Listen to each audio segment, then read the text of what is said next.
And welcome, folks, back to David Delivers Space. I am Papa D. Have been a little bit absent from the channel for a while. I've been kind of hit and miss on some of the launches. Life does get in the way at times, but we do our best to bring you as many of these launches as we possibly can. What you are seeing right now is a live view of the SpaceX Endeavour on top of B-1094 that will be carrying Crew 11 to the International Space Station today. We're just shy of about 2 hours out right now from the scheduled launch. This video is courtesy of KSC Newsroom. It's a live feed coming from the Cape, and we appreciate that being available to us to view. Before we get started, just wanted to say thank you to the same folks that make everything possible here. I want to thank SpaceX for their coverage, NASA for the coverage that they're going to be providing here, and we'll be cutting over to that shortly, let you catch up and get up to speed on today's launch. I'd like to thank Maddness Productions, Matt over there, for the bumper music that you enjoyed prior to the lead-up. And, of course, thanking the subscribers, thanking all of you that take the time to come in and visit with Papa D. Trying to get back into the launch rotations a little bit more, and that will be forthcoming as I get to quite possibly enjoy a little bit more retirement time. But today's launch is another big one. We have 4 astronauts on board the Crew Dragon today. Again, this is C-206, the Endeavour. It's Endeavour's 6th flight, and it's sitting atop booster B-1094, its 3rd flight. The booster had a 36-day turnaround time from its last launch, so we're running in that 30-plus day range. This is the 500th Falcon recovery attempt, and this recovery will take place, of course, after separation, and we'll get you some details on that. The again, this is Crew 11 going to the International Space Station. The crew consists of NASA Commander Zena Cardman, pilot Mike Finch, mission specialists Kimya Yule of Japan, and I know I butchered it. To everybody out there, I'm sorry. And Chag Platnov. Oh, looks like my print's very bad. It's Oleg Platnov, something thereabouts. But anyway, that's of Russia's Cosmos. So we have 2 NASA astronauts and 2 from our partners at the International Space Station. This flight will consist of the crew rotation, and I won't get into too much of the details right now. You all hear that, but this will be a replacement for Crew 10, and this will be the 159th orbital launch attempt by SpaceX. Its 537th mission overall, 97th mission of 2025. Keeping that in perspective, guys, we're only not even to August yet, and we're ready to break the 100 mark. This is the 512th Falcon 9 mission, and, of course, the 94th mission of this year for Falcon. So everything right on line for a launch attempt, and we are trying to bring up all my details here in my monitors, but we are looking at a on-time launch. Everything's looking good. I'm going to be cutting over shortly to the NASA feed because they have been broadcasting for a little while now. The SpaceX feed will not begin until just before 11, and we will pick that feed up. And thank you to SpaceX again for being who they are, what they are, and what they do. We are greatly appreciative of them and all the things that they provide, both commercial and, of course, the government contracts that allow us to maintain our presence on the International Space Station. As you know, they also have a contract for the ultimate D orbit down the road. I think that's around 2030, give or take, a little bit later than that. So a whole lot going on. We also have coming up a Starship launch, hopefully, out of Boca Chica, and we'll get some details on that to you shortly. I wanted to cut over, though, to the NASA feed and get you a little bit of information on that, where we stand right now. Let's cut back to more Papa D here. And I'm going to get my feeds all lined up here because, boy, there are a bunch of them. All right. All right. And we're going to be joining the NASA feed here. Watch our operations here. We have a little bit of a lull as the closeout crew in the White Room on top of the launch tower seals up the hatch to the Endeavour spacecraft.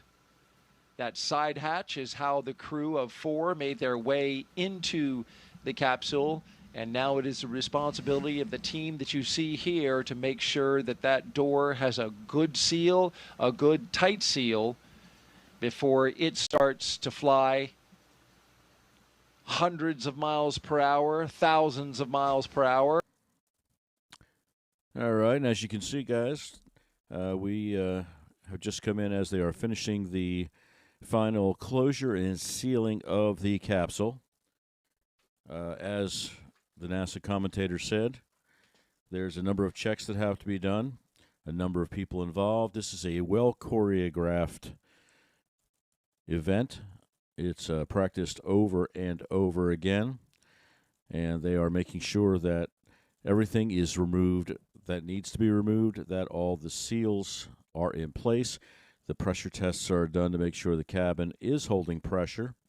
If any of those tests or any of those parameters come in out of sync or out of range, then they will do their best to attempt a recycle. And if it's something that needs to be is more involved, they will go ahead and make the decision, yay or nay, for the flight. But one thing you can count on with respect to NASA and SpaceX, that any manned flight, every T will be crossed, every I will be dotted, and there is no room for error. And that's why the comments are made by so many on a manned launch day, how many scrubs take place, how many delays take place. You're dealing with 4 human lives, and mistakes are not an option. But it looks like at this point in time, the final checks have been made. They're kind of unbuttoning, it looks like, the tower, so they can begin the process of rolling back. So at this point in time, we're looking at just under, like I said, under 2 hours, hour and 53 minutes and change to T0. And everything looks to be so far so good. Again, 4 astronauts will be making their way. And there's a picture of them, of the 4 astronauts going to be heading up to the ISS within the next 2 hours. So I'm going to cut over, stand by here, guys, let you all listen to the NASA feed. Again, thank you to NASA and SpaceX and all parties involved for broadcasting this so we get the opportunity to provide it to our subscribers and our guests. If you're not a subscriber, please consider subscribing to our page. We are a non-monetized page. We do it because we love it, not because we make a dime. Just a love of mine since I was a very young man, which goes back a few years ago. And we like to bring these to you whenever we can, give you a little bit of comment on the side, and let you enjoy it. So with that, guys, I'm going to stand by, be quiet for a while, let you listen to the NASA feed, and I'll be back with any updates or anything that comes about with respect to the T0 time as necessary. Enjoy.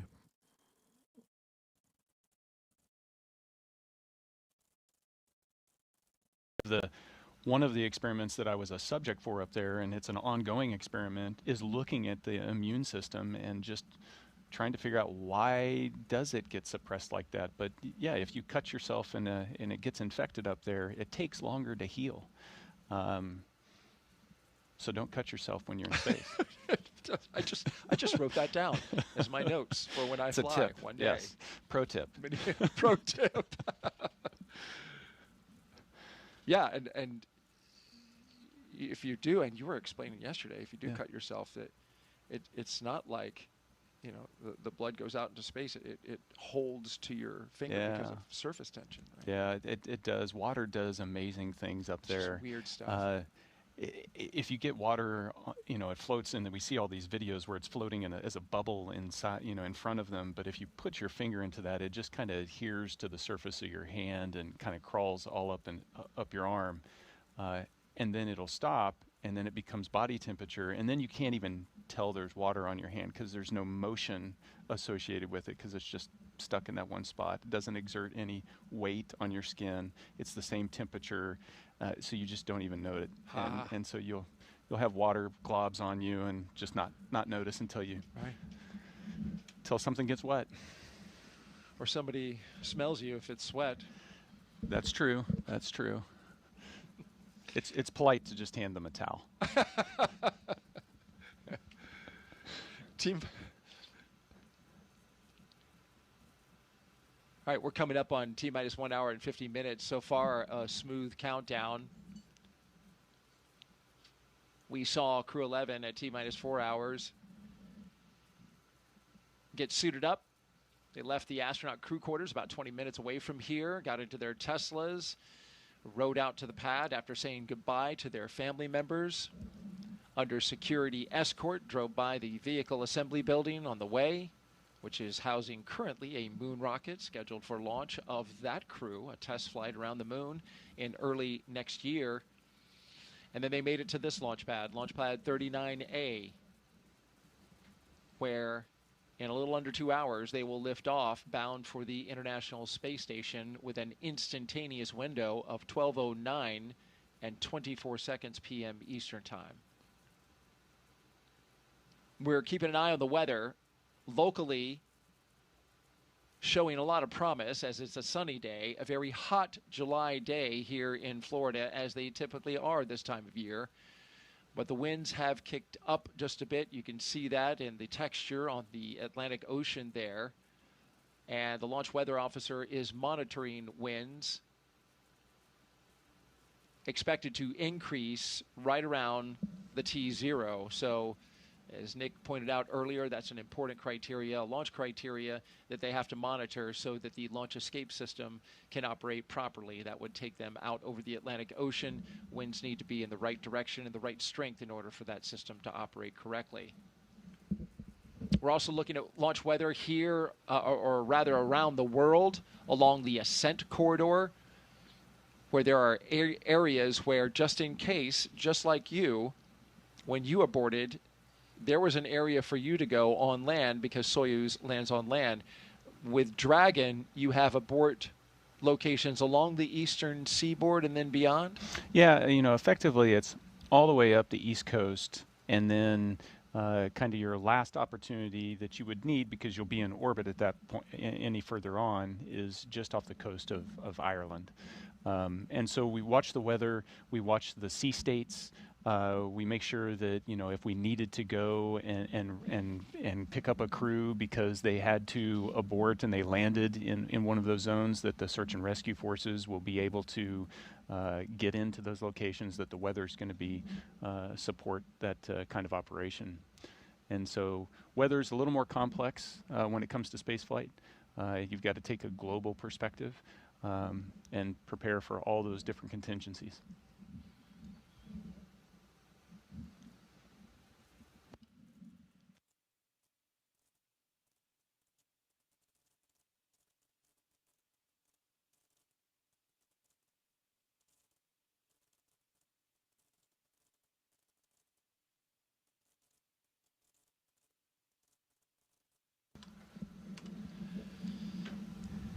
We've got the split screen there with Crew 11 on the inside. That camera with a prominent shot of pilot Mike Fink's knees, dead center.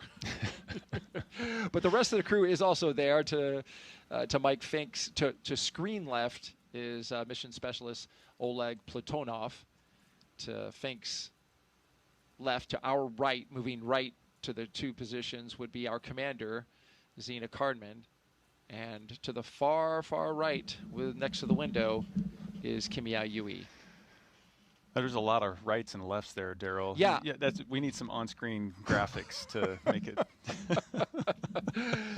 Yes, I think you're right about that. And so after you're done here today, we will be drafting you into our production team. Oh, okay, great. Nick. We could use the help. No, we've got a great team that does a great job, but I do appreciate that.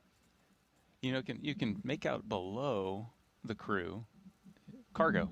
Ah, yes. Yeah, so there's cargo supplies for them, but there's also science that they bring up as well as survival equipment. So there's 3 pallets that are below those 4 seats that are chock full of gear. And the red one is like, that's like first aid kit, possibly? Your red one is the life raft. Life raft, okay. Yeah. So we showed a clip of that in the MBL at the very beginning, where you throw that out and there's a bottle. As you throw it, the rope will extract and then eventually pulls on a bottle that inflates it, and that's what they were crawling inside of in the MBL for training. It also looked like they had water wings. Personal flotation devices, yes. They looked like water wings to me, Nick. Yes. We train for that kind of thing, so it's a standard you have to meet to be able to, all of you, go from this configuration they're in right now to put on the personal flotation device and get out of the capsule in 90 seconds.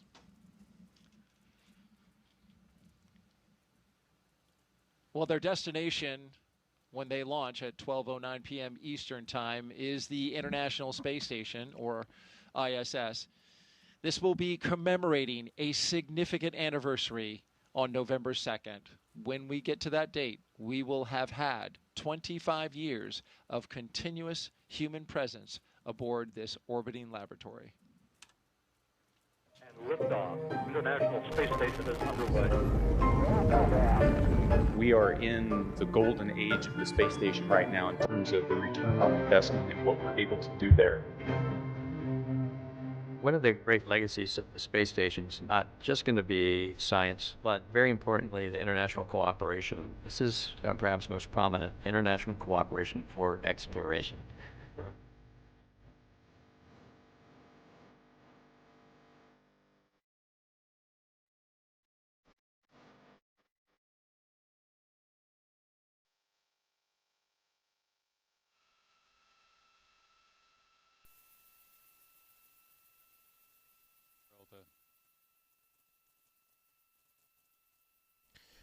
Hey guys, Papa D back at you. Just wanted to give you an update.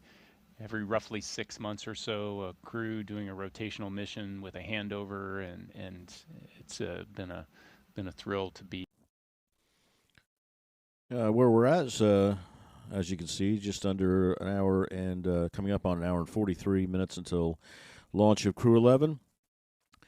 Just wanted to let you know I'm going to keep that box open at the bottom. That is the standing shot coming from the NASA news camera. Believe, that's the standing camera. We're going to leave that up as a box down there in the corner, so regardless of what coverage we have or what we got going on, you'll be able to keep an eye on the outside of the Falcon. and it is its booster. Just to give you a little recap, this is C206 Endeavour, capsule's 6th flight. 515-day turnaround for this capsule from the last time it was used. The B1094, it's the 3rd flight for that booster. It's a 36-day turnaround in 500th recovery attempt, if our attempt goes as planned. Everything seems to be going well. The astronauts did board the craft about 4 hours ago, as the commentators did say earlier. Everything has gone well with the pre-flight checkout so far. The capsule is buttoned up. Tests have taken place with respect to the capsule itself. All seems to be in line. And if everything holds, in just over an hour and 40 minutes, we should have a liftoff with 4 astronauts heading to the ISS. Just to back up a little bit here, the crew is composed of 2 astronauts, Commander Zena Cardman and pilot Mike Finkel, and mission specialists Kimiya Yul of Japan's JAXA and Oleg Platonov of Russia's Roscosmos. So 2 partner astronauts and 2 NASA astronauts that will be heading to the ISS. Little side note, as you just saw on that video clip earlier, this is coming up on the 25th anniversary of the ISS. I think the expectation is to keep her flying for a few more years, up to 5 years, before determinations are made to replace, deorbit, etc. A lot of conversations going on about that. But today's flight is all about Crew 11. And hopefully what we will see is another spectacular launch and another home run by the team at SpaceX. And we'll switch back to the NASA feed. Let you catch up a little bit on the current goings-on coming from Mission Control. Again, thank you to all the subscribers. If you're not a subscriber, please feel free to do so. And thank you to all the partners out there, to NASA, SpaceX, all the teams that provide these audio and video channels so we can share this with you and assist in educating everyone about the future and where we're heading with space travel. Enjoy.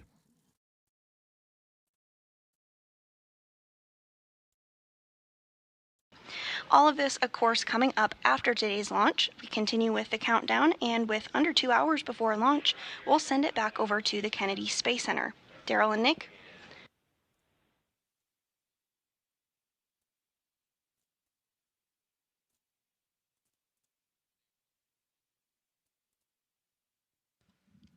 Thank you very much, Sandra. Back here at the Kennedy Space Center in Florida, T-minus 1 hour and 38 minutes and counting until liftoff of Crew 11 aboard a Falcon 9 rocket. The spacecraft Endeavour, the flight leader currently in the fleet of Dragon spacecraft. It is a lovely day here in Florida.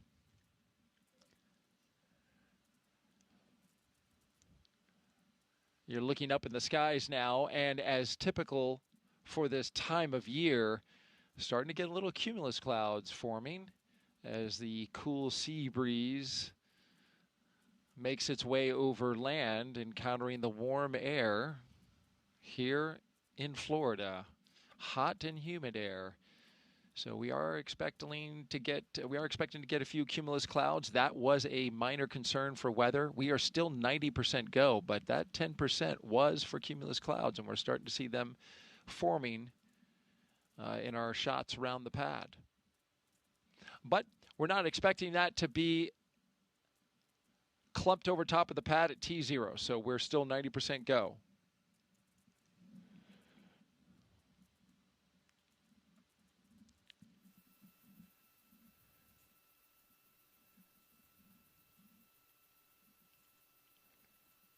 One of the first things Crew 11 did, they came together as a team, and they designed this patch that you see here. This is a tradition for all spaceflight missions, human spaceflight missions, and science missions. You design a mission patch.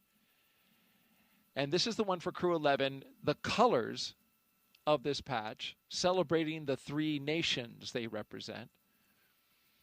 And the 3 stars that you see there, the ones with a starburst, they honor their space agencies working together, the 3 of them, NASA, Roscosmos, and JAXA. The 2 sunbeams that you see coming from the upper right, shining down, well, they make the number 11, shining on a tiny blue dot, our home on Earth. The Dragon looks on, of course, a nod to both the spacecraft and the spirit of exploration, while a red flame wraps around it all, symbolizing the full journey, launch, life in space, and a safe return home. And if you look closely, you can see a tribute to their children in the stars. This is a reminder that the missions like this, as we know, when we got the question from 8-year-old Knox earlier, they help to inspire the next generation. Appreciate all those young folks who get the bug for space knowledge and to learn about space and exploration, which requires a good foundation in STEM, science, technology, engineering, and mathematics. Yeah, it all starts with education. I think kids grow up, children grow up inherently curious. I mean, we've been there and we've asked why, and we've all been in the position where we've had, someone sit there and just continue to ask why. That's really what we're doing on the station with all of our research, all of our exploration. We're asking the question why in a bunch of different ways and trying to find the answers. That we're just wired that way. Mm. It is so true. And speaking of kids are on the mind of some of our crew members. Talking about Oleg Platonov. He has a child whose toy he is bringing aboard the International Space Station, taking one of his kids' toys so that it will be a spaceflight flown toy when it comes back down to Earth, along, of course, with pictures and some other artifacts. But each one of the crew members gets to take something up, and that's what Oleg's taking. Yeah. So I hope it's not his kid's favorite toy. Yeah, because he's going to be without it for a while. No, but that might cause more of a problem on Earth.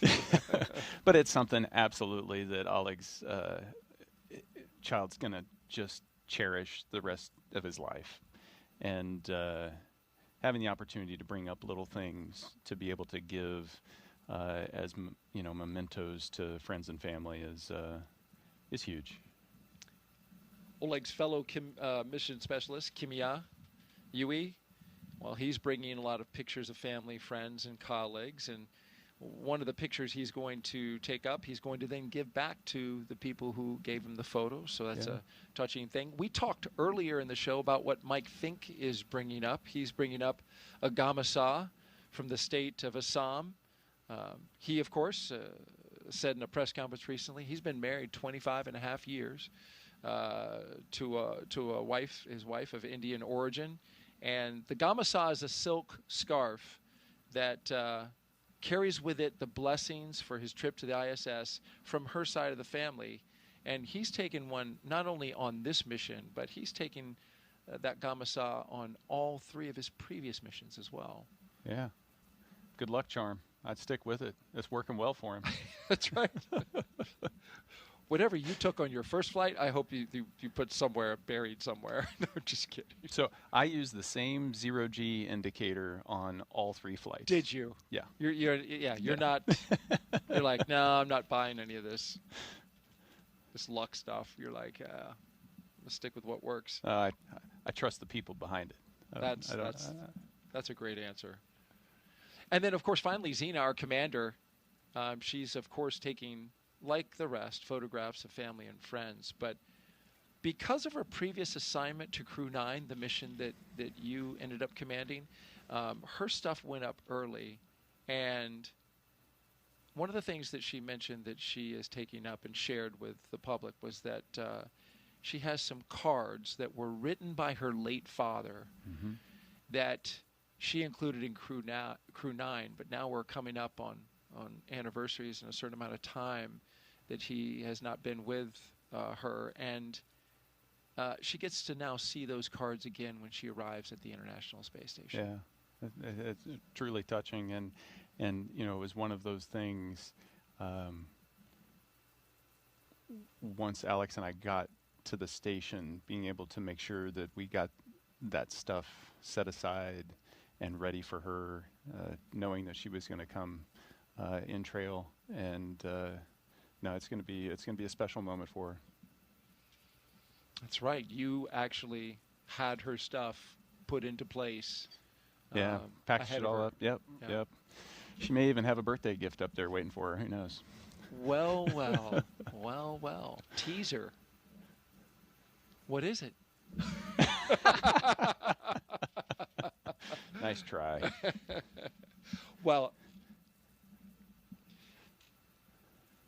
it'll be up to her on whether she shares it or not, but we'll stay tuned. We will stay tuned. Yeah, but you know, those things show you that it is a very human endeavor.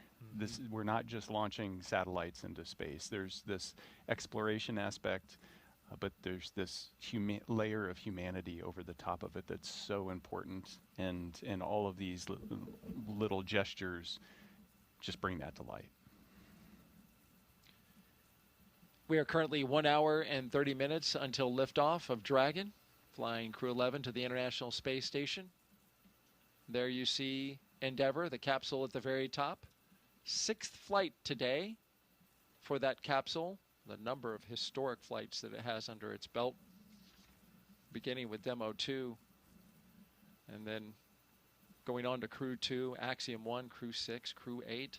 Long history with CCP, the Commercial Crew Program, which has a fond place in the hearts of the folks who work for CCP for this spacecraft. Spent a lot of time reviewing data and examining it, getting it ready for each flight that it flew for NASA.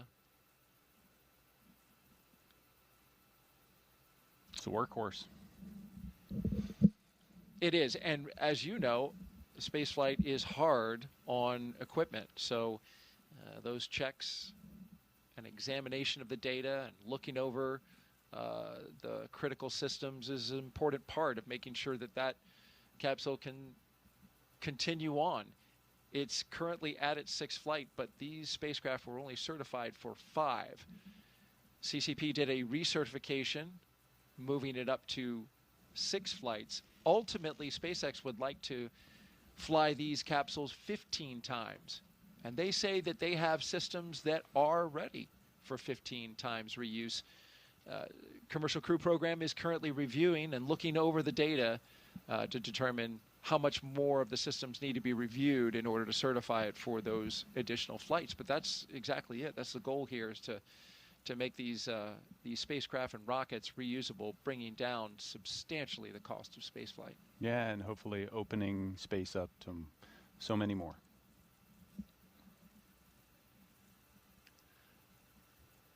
As we wait for the upcoming joiner, less than 20 minutes away from joining our friends with SpaceX, as they will continue on with us in our launch coverage. We'll have everybody up on camera. We'll turn our cameras on. They'll turn theirs on, and we'll get to see everybody from our locations around the United States, both here in Florida, in Texas, and California. Let's talk a little bit more about the science, in particular what Crew 11 is going to be working on.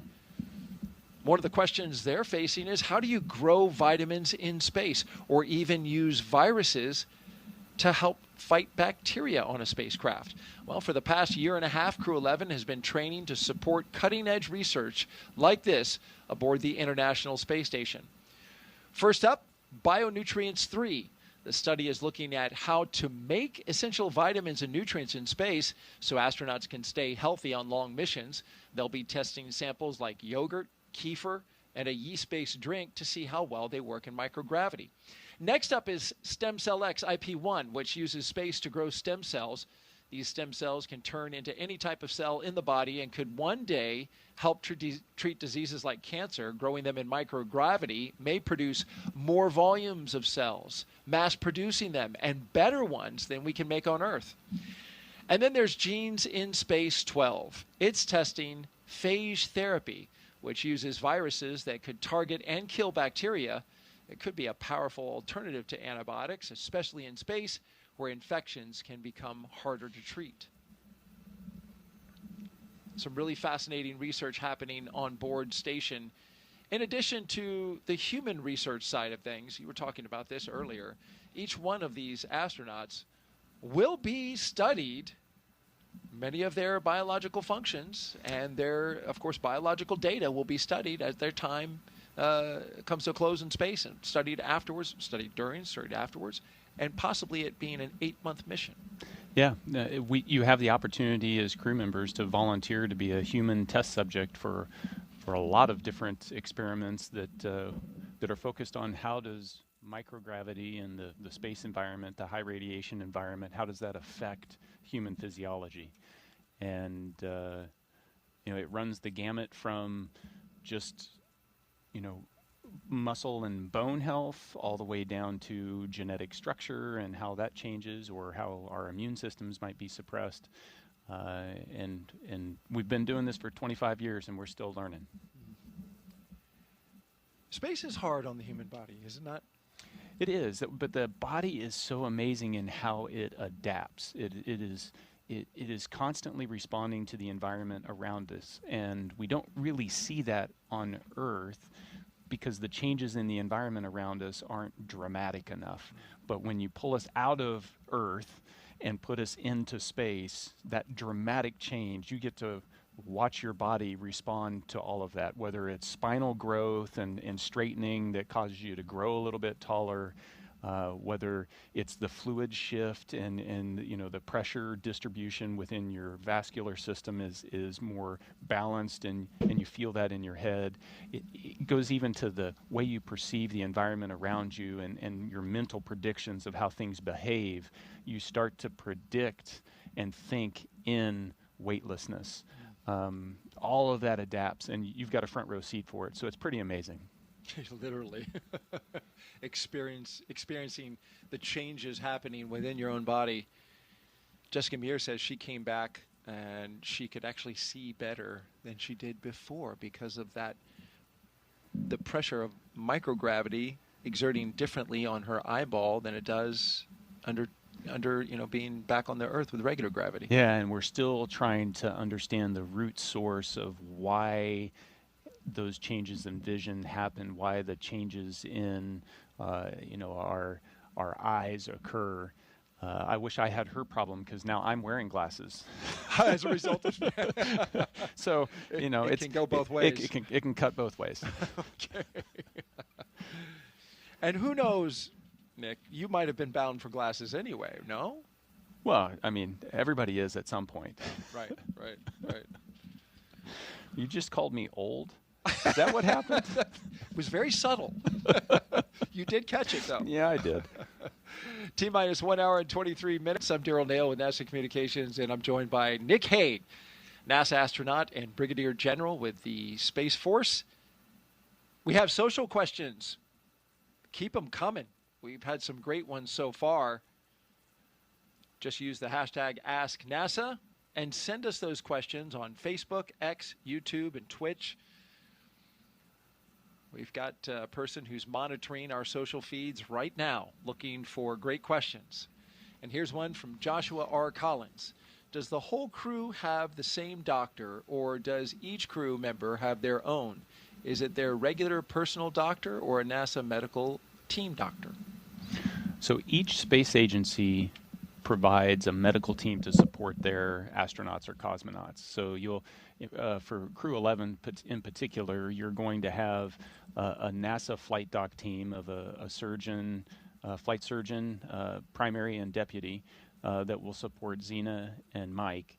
And then you're going to have separate medical teams supporting Kimya, and then a Roscosmos team supporting Oleg. Those, in the NASA, if I look at how NASA supports us with medical, the personal doctor is your flight doctor.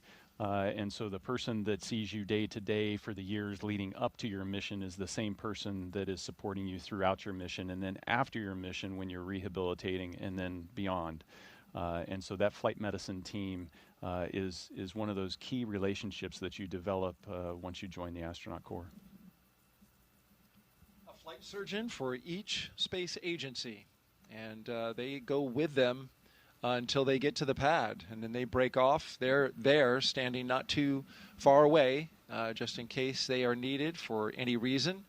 But those, exactly as you said, those flight surgeons standing by. Give you a couple upcoming milestones. T-minus 47 minutes. We're going to get an LD brief. That's from the launch director at SpaceX, and we're monitoring weather conditions along the abort corridor. Also keeping an eye on the winds here locally. They've picked up a little more than were initially forecast.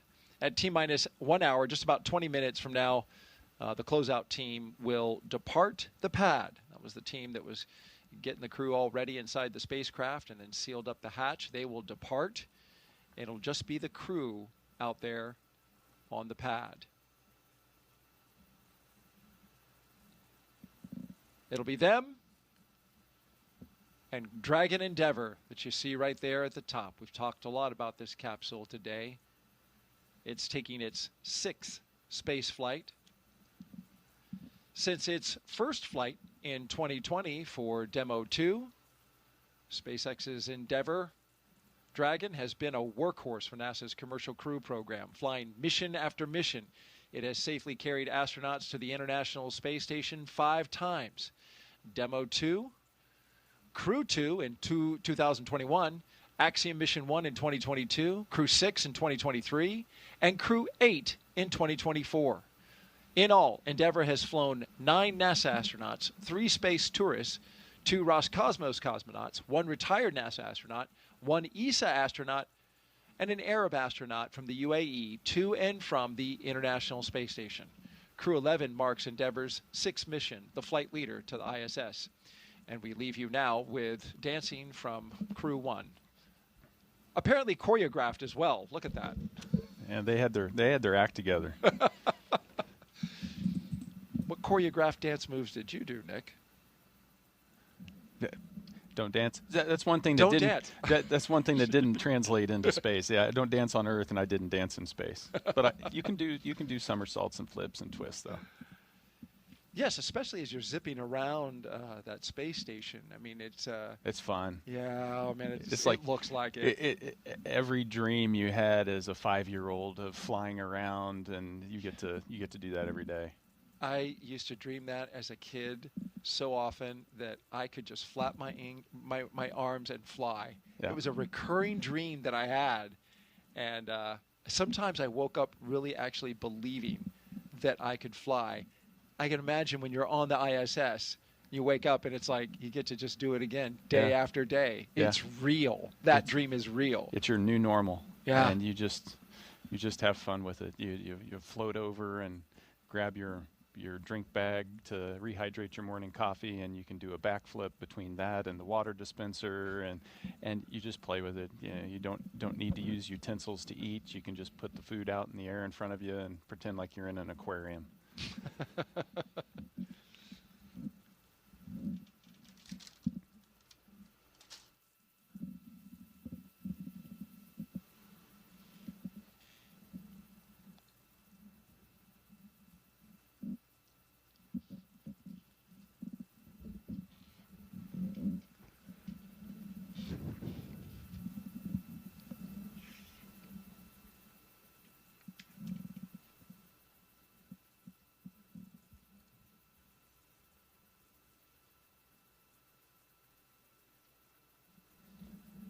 So those flags were hanging dead for a while, but they're blowing again.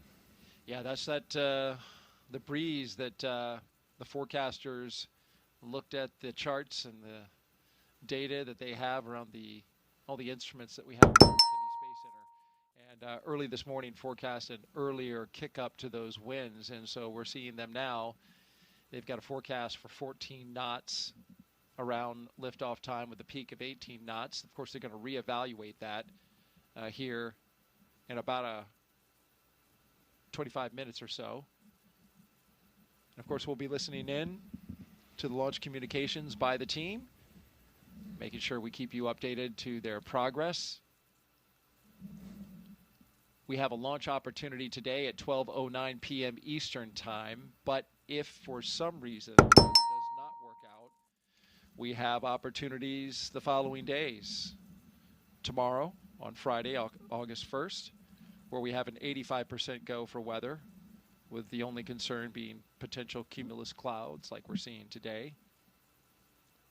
The only thing there is that the ascent corridor goes up in terms of its risk, because there is a trough of disturbed weather coming across the country, and we'll be out into the Atlantic by then. So that is something that they'll have to monitor. That's why today is such a perfect spot, because that is low right now. That potential concern is at a very low state. So fingers crossed that we continue to have green conditions. We're green at the moment, and that's a good sign.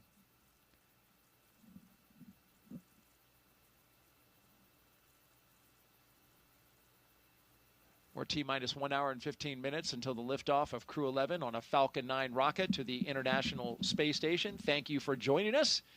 Whether you're watching online or streaming, we are glad to have you here with us as we get ready to launch 4 humans to space from the Kennedy Space Center in Florida. Crew 11 will be the latest crew to fly as part of NASA's Commercial Crew Program, which uses private companies to transport people to and from the orbiting lab from U.S. soil. Those people, NASA astronauts, like the one sitting right next to me right now, Nick Hague. It's been a great countdown so far. Weather is 90% go. We've got the excitement picking up as we draw closer to our T0. At this point, Nick, the crew has had, as you mentioned earlier, a lot of time to reflect. But the activity is going to start picking up. Yeah, everything, it's an instantaneous launch window, and so you have to start backing up from that of the things that need to be done. And the big one is right now they're sitting on a rocket that's empty. So they're not going anywhere unless they put some juice in the rocket. So that's going to start around the T-minus 35 time frame. And before we start to load all of that, those explosive materials, we need to make sure that the launch escape system is armed. And so we'll go through a debrief prior to that to make sure everybody's good. Then we'll arm the launch escape system and then start with that prop load. So there's some big things, and as you're sitting there, the reality of the situation, you understand how once they make the decision to go, once we launch that launch escape or arm that launch escape system, you're on a live rocket. And if something goes wrong, the system can make a decision that it's going to automatically pull you to safety. And it's designed to do that. You want it to do that. But you also realize that, in a fraction of a second, you could be in a very different situation than you are right there. You would know that well, as your mission had an in-flight abort in 2018 while flying Soyuz MS-10. But that launch escape system worked perfectly and brought you and your crewmate down safely to ground, to your family. And you dusted off your boots, got back on 5 months later, and successfully got into space on MS-12. So that launch escape system is a critical component to a successful mission. Absolutely, and we test them rigorously. And SpaceX did an in-flight abort test They've done pad abort tests. You know, they've shaken this system out to make sure that when you need it, it'll be there for you. This will be a 38.8 hour transit from the ground here at Kennedy to docking to the International Space Station. So the crew that you see there, I hope they have some audiobooks and some movies. Well, because that's a long time. There's an opportunity. There are 2 windows, and there's a heck of a view out there. No doubt. And you know, but they're not going to spend 40 hours strapped into seats like that. After they get into orbit, once the nose cone opens and they're kind of clear of the second stage, the upper stage, they'll be able to unstrap and take those suits off. They'll dry them out and put them away, and then they'll be essentially in short sleeve shirt, pants, and it's a pretty comfortable, spacious place to hang out in. And they'll be camping in Dragon for 40 hours until they get to the station. A few hours before they get to the station, they'll have to get back in the configuration that you see them here, do their leak checks with the suits, all stuff very similar to actually getting in the capsule on the launch pad. Is it roomy in there? It doesn't look roomy from this shot, but I know there's a lot more to Dragon than what we're seeing right here. Yeah, it is quite roomy. There's a whole bunch of volume, and when you're in space, you think about floating, you think about volume and not necessarily surface area, and so the volume you don't see is above the displays. You can fit a couple people up in the space on the top of the screen that's off screen that you just can't see. And then down by the cargo underneath their feet, there's a whole bunch of space down there. So those footrests you can take off, kind of stuff them under the seats. It creates this nice big volume. You can pull out your food and your drinks. You can stick things to the walls. And, you know, but it's like camping in a SUV. There's room, but you're still in an SUV. And you got to communicate, like, hey, excuse me, can I get over there, or can I get around you? And yeah, you know, let me put up the privacy curtain. I have to use the restroom. You're looking at a live view of Crew 11 at Launch Complex 39A at the Kennedy Space Center in Florida. Stay right here. In just a few moments, we'll be expanding our live launch coverage.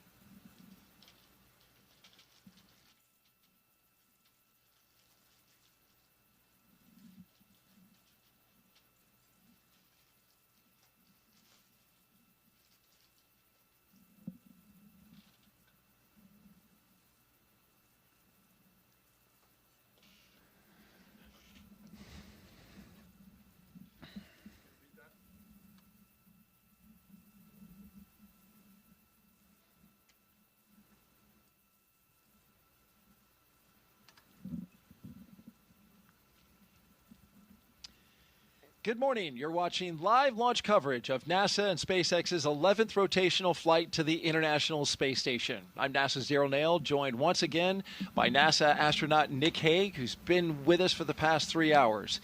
Liftoff is set for 12:09 p.m. Eastern Time from Launch Pad 39A here at the Kennedy Space Center. And before we continue, a quick reminder about Nick's incredible experience in space. General Nick Hague was selected as a NASA astronaut in 2013. His first flight to the space station in 2018 ended in a launch abort following a rocket booster failure on Soyuz MS-10, a dramatic escape that he and his Roscosmos crewmate survived safely. He returned to space in 2019. Here on Soyuz MS-12, spending 203 days on the ISS, and last fall, he commanded NASA's SpaceX Crew 9 mission there, as you see him getting ready to go with cosmonaut Alexander Gorbanov. In total, Nick has logged 373 days in space and completed 4 spacewalks. It's so great to have you here today as you've been sharing your experience, the lessons you learned, your experience in space, and some of the human emotions that every astronaut goes through on a day like today. Yeah, no, Daryl, it's a thrill to be here. I wouldn't want to be anywhere else. We're getting ready to launch 4 humans into space. It is such an amazing thing that is so hard to do. and to be able to witness it and then just be a part of that legacy of doing it over and over again for decades is a thrill. And a great responsibility by all involved. Crew 11 is launching from pad 39A, and we're now just over an hour away. Once they arrive at the station, they'll join Expedition 7374, and in just 3 days, Crew 10 will return home. This will be what's called a quick 3+2 crew handover. You were Crew 9. You get a little time with the crew that's coming up, and it's important time. It is, because you're living on the space station. So you train for how to work all the systems, but the real living aspect of it is something that you can really only do in microgravity, in that weightlessness. And it really is something that you try to maximize. All right, let's take you through Crew 11's launch day preparations so far this morning. Nick Hague has been with us throughout. After waking up and grabbing a bite to eat, the crew suited up inside the historic crew quarters, a tradition that dates back decades. SpaceX teams helped them into their custom pressure suits, and just like the other crews before them, they gathered around a table for a card game to burn off any lingering bad luck before launch. After that, they followed in the footsteps of every NASA astronaut since Apollo 7 in 1968, walking out to greet a crowd of family, friends, and supporters with a big wave. Then it was into their Teslas for a security-escorted ride out to Launch Pad 39A, a 20-minute journey filled with anticipation as they drove up with their rocket in sight. Once there, they looked up, got a close-up look at the rocket, walked through the crew access arm, and climbed into their spacecraft. And now, there they are at the top of this rocket, inside that Endeavour capsule, and they are awaiting the next big milestones, the fueling of the rocket and the arming of the launch escape system. Throughout the broadcast, we are taking your questions to Nick Hague. Just use the hashtag AskNASA on the platforms Facebook, YouTube, X, and Twitch. We really want to hear from you. So send us those questions. He's got answers, and he's got good ones. Also, if you're watching YouTube, be sure to refresh your player or browser so you can join our live chat. At this time, we are expanding our coverage to include our partners at SpaceX. So let's welcome in the SpaceX and NASA commentators joining us live from Hawthorne, California, home to the SpaceX mission team. Welcome aboard. Thanks, Daryl. So excited to be joining you and Nick Hague here and Joseph. I'm Somi Srivastava, a certification engineer here at SpaceX. And I'm Joseph Zakshevsky with NASA Communications, and you're absolutely right. It's a thrill to be here today and exciting to be joining you again from Mission Control here in Hawthorne as we count down to liftoff of Crew 11 just over an hour from now. Crew 11 is our 11th operational mission with SpaceX, flying astronauts for long-duration missions to the International Space Station, and the 12th as a part of NASA's commercial crew program with SpaceX. Crew 11 has 2 first-time flyers on board, as well as a veteran NASA astronaut and a veteran Japan Aerospace Exploration Agency, or JAXA astronaut, making their return to microgravity. The multinational crew also represents 3 different space agencies: NASA, JAXA, and Roscosmos. Today's crew will fly aboard Dragon Endeavour, which was the first operational Dragon to carry crew on board during SpaceX and NASA's Demo 2 mission in 2020 with astronauts Bob and Doug. Endeavour has been pretty busy since then, having also flown NASA's Crew 2 mission, AX-1, and NASA's Crew 6 and Crew 8 missions. This will be the first Dragon to fly 6 times. Overall, for the Dragon fleet, this will be Dragon's 49th visit to the space station and its 19th human spaceflight mission overall, and the 5th Dragon flight just this year. Now, over the last 3+ hours, Crew 11 has been going through all the detailed process of getting ready for their mission, as you've been following along with Nick and Daryl from the Cape to the International Space Station. So let's introduce you to the crew. In the commander's seat is NASA astronaut Zena Cardman, who will be conducting her first spaceflight. She holds a Master of Science in Marine Sciences from the University of North Carolina, Chapel Hill. Cardman has experience with NASA research in the Canadian High Arctic and has supported real-time station operations and lunar surface exploration planning. Now to the next of Zena is going to be pilot Mike Fink, a veteran of 3 spaceflights. Fink has completed an impressive 9 spacewalks, totaling 48 hours and 37 minutes. of the time spent outside the orbiting laboratory. And he's also spent a total of 382 days in space, and Fink is certified pilot for the Boeing Starliner, as well as SpaceX Crew Dragon, a part of the NASA's Commercial Crew Program, as well as the co-pilot and flight engineer on Soyuz, and a mission specialist on the Space Shuttle, STS-134, that was Space Shuttle Endeavour, and fitting that he flies on Dragon Endeavour today. Serving as a mission specialist, or pardon me, Sonia, is serving as a mission specialist is going to be Japan Aerospace and JAXA astronaut Kimi Yui. Yeah, and today's flight will be Yui's second trip to the space station. He was selected as an astronaut by JAXA in 2009 and has logged 142 days in space. And to round it all out, Roscosmos cosmonaut Oleg Platonov is also serving as a mission specialist and was selected as a cosmonaut in 2018 and will be making his first space flight today. Now, as we get closer to 1 hour away from liftoff, let's take a look at what's going to be happening with Crew 11 once on board the International Space Station. Crew 11 will briefly become members of Expedition 73 and then Expedition 74 in the fall. Following departure of Soyuz MS-27 spacecraft, that's when the expeditions will change over, and that departure will feature NASA astronaut Johnny Kim. They'll also conduct space station maintenance and scientific research to understand plant cell division, finding alternatives to antibiotics and microgravity, investigate producing essential nutrients on demand for long-duration missions, and study how spaceflight affects human physiology and psychology.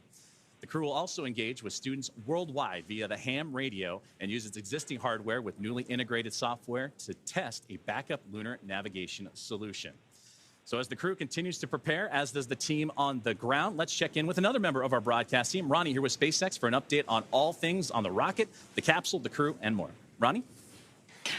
Thanks so much, Joseph. I'm Ronnie Foreman, a senior sales manager, joining you today from the SpaceX Statics Desk. It continues to be a smooth countdown, and we are looking good for an on-time liftoff, which is at 12:09 p.m. Eastern Time from the historic Launch Complex 39A in Florida. Now, coming up here in just about 15 minutes, we're going to be listening in for our team to report our final readiness for propellant load with a final go, no-go poll. Of course, here on the ground, teams will be staffed around the clock in mission control, which is just behind me here in Hawthorne, to monitor Dragon and the mission, not just today, but throughout the entire mission, from liftoff to Crew 11's arrival at the space station, all the way through splashdown when our astronauts return home. On console or on headset in mission control, as you can see on your screen right now. Tank isolation valves to equalize low flow pressure.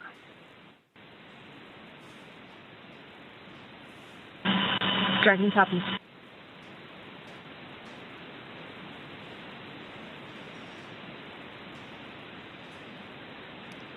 So we've got some good live action there from our teammates in mission control.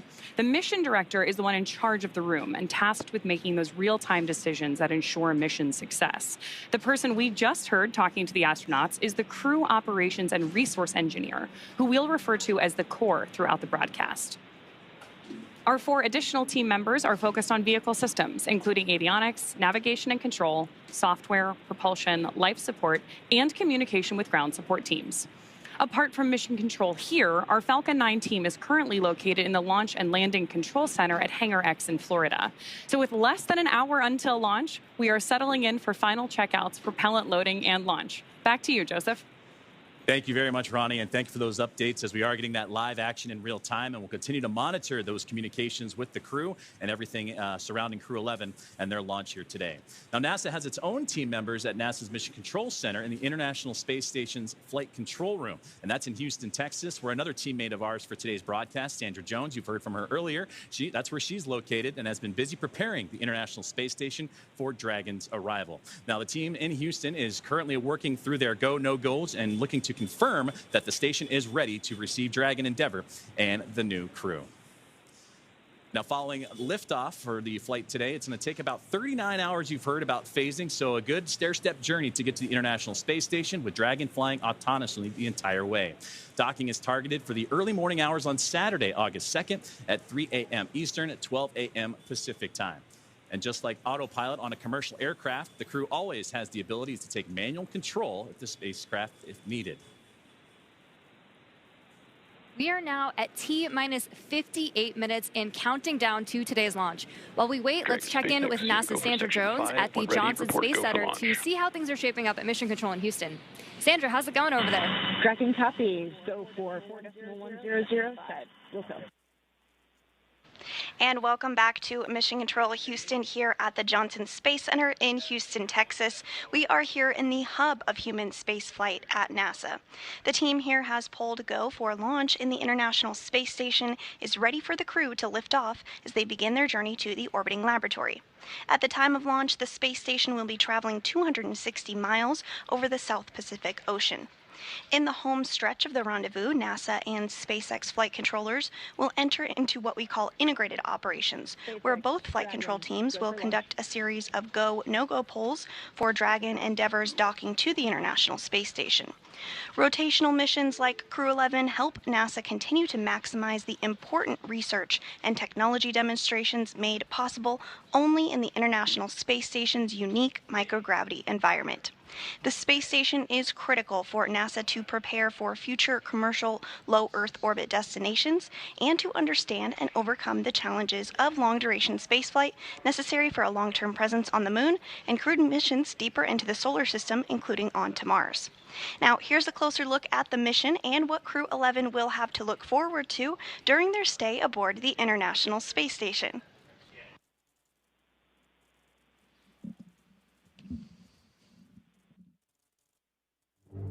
International Space Station, one of humanity's greatest accomplishments so far. 15 countries working together and adding more all the time that have helped plan, build, and fly the International Space Station. And it just shows what human beings can do when we work together.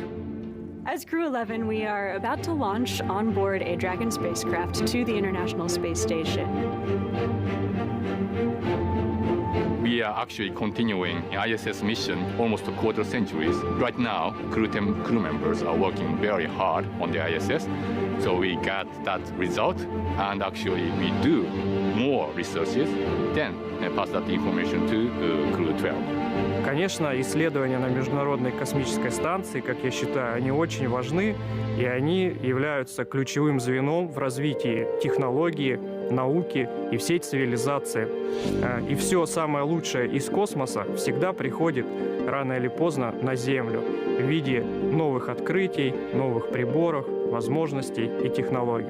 I'm very excited to see what kind of payloads we get to work with. It's a really interesting day-to-day life where 1 hour you might be fixing the toilet and then the next hour you're working on a physics experiment studying fundamental processes of our universe. We're going to be up there for a lot of time. And we're going to, every day, be in space, look at the Earth go by, and accomplish some really amazing science. We will do material science and human research in space, lots of experiments, and then maybe do some spacewalks. It's a really fun crew to be on. We're going to enjoy every moment, and we're going to help each other to be successful and accomplish our mission. So we have various kinds of difficult training together. For example, emergency training in Building 9 or emergency training in SpaceX. This kind of training actually made our bond stronger. Наш экипаж Crew 11 – это экипаж, который состоит из высокопрофессионально подготовленных людей. И мне нравится этот экипаж. In some ways, my only expectation for the mission is to fly and return home safely and still friends when we get back. There are so many things to play around with, to study, to explore, and I'm really open to every possibility, ways to engage with the International Space Station. We all came from other crews. Kimiya, Yui, San, and I both came from Starliner 1. Oleg was on a Soyuz mission before this, and Zena, of course, was on Crew 9. But we all came together with our previous experience, melded into a really fun team, ready to go fly to our International Space Station.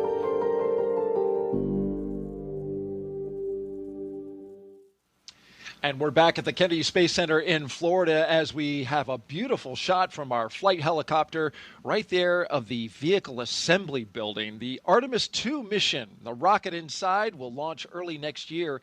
4 astronauts around the moon. But we are focused now on that launch pad that you see right ahead of us, which is Launch Pad 39A and the Falcon 9 rocket with the Endeavour spacecraft on top of it. We've got 4 astronauts inside right now getting ready to launch to the International Space Station.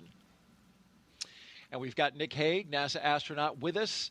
co-hosting our launch broadcast today. And Nick, we have questions for you that have been coming in from social. Would you like to take a few more? I'd love to take a few. Been doing a great job so far, so let's put that next question up on the screen. This is coming in from #AskNASA. During CRS missions, these are cargo resupply missions with Dragon, I noticed that most of the time there is cargo in the trunk, but I never see any of the trunk during crew missions. Why is that? Yeah, the crew missions fly up with an empty trunk, and that's really a mass constraint so that we can get those people up there. People require a lot of clothing, they require a lot of food, and all of those supplies have to get on, and so that comes at the expense of something in the trunk.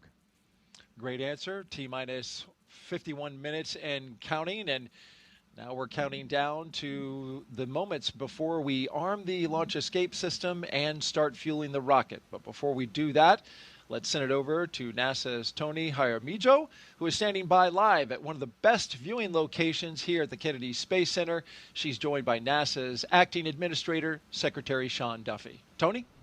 Hey, thanks, Daryl. That's right. This is one of the best viewing locations where our guests have an amazing view of the rocket at the launch pad off to my left here. And joining me is Secretary Sean Duffy, NASA's Acting Administrator. Secretary Duffy, did you have a chance to speak to the crew before they headed out to the launch pad? I did. I was behind the glass yesterday with them. Again, I would tell you these, they're right out of central casting. So smart, so personable. Especially Mike, who actually flew on the shuttle missions. But this is Zena's first trip into space. So yeah, I got to talk to them. And again, they seemed a little nervous, but really, really excited. And today is the big day. I think they're just waiting for the launch and getting to the space station. Absolutely. We're all getting ready for that launch. As you get ready for your first launch as administrator, what would you like to say to the NASA and space community that continue to help pave the way to the stars? So listen, I think the team has been so impressive at NASA, but also our corporate partners, again, SpaceX, Blue Origin, Boeing, that are building the vehicles that get us into space. And again, when we go to the space station, critically important, but what we learn on these missions is what's going to get us to the moon, and then from the moon to Mars, which is, I think, the direction that NASA has to be. We are space exploration. Absolutely. As you get ready for your first launch experience, what have you learned from Crew 11, and what are you looking forward to learning as you lead NASA? Well, listen, I've learned that they're really well trained. I'm coming from DOT. The safety components that go into making sure these launches happen and happen safely is really, really impressive. The checks, double checks, triple checks. But moving forward, listen, I'm looking forward to Artemis. So a lot of people don't know Artemis, right? We're going to the moon. We're going back. And in America's 250th birthday, Artemis 2 is going to launch. We are going to go around the moon and back. We're not going to land in that one. But then Artemis 3, we're going back to the moon. We're going to land. We're going to stay for 6 days. The longest time before that was 3 days. And then from there, we're going to start deploying all of the assets we need to build our base. And we're going to stay on the moon. We're not planting our flag and leaving. We're going to stay, learn, and then go to Mars. Again, there's critical real estate on the moon. We want to claim that real estate for ourselves and our partners, which is going to be critical to be successful in that mission. Absolutely. A lot of exciting missions coming ahead. I mean, you just mentioned one. I guess what should be that next exciting mission that the public can look forward to? Well, I think it's going to be Artemis 2, right? Again, going back to the moon. And again, sometimes you might think we already did that, right? We did that in the Apollo program. But what's happening with technology to get us there? It's revolutionary. And what I love is sometimes people go like, well, what does this mean for us on Earth? Why are we doing this? Well, there's the exploration point of being an American, and that's what we do. We explore. We were pioneers. But also what happens with our scientists, our engineers, the machinists, the welders, the jobs that are created, and the quality and innovation in rockets that are happening in America, and the time frame in which we can produce them is amazing. And we have great competition. Obviously, this is a SpaceX. So over here, it's a SpaceX rocket, which they've been remarkable. But again, we have our other players who are chomping at the bit. and they're great partners. And again, we want to have a vibrant private sector business that partners with NASA as we accomplish these missions. Absolutely, and we are very much looking forward to Artemis 2. Secretary Duffy, thank you so much for joining us. Now we'll send it back to our team in Hawthorne.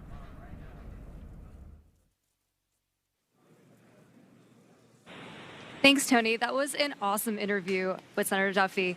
We are also really excited to see what Crew 11 does and accomplishes on their mission. But now let's bring it back to Mission Control here in Hawthorne, and the teams are continuing to prepare Falcon 9 and Dragon for launch.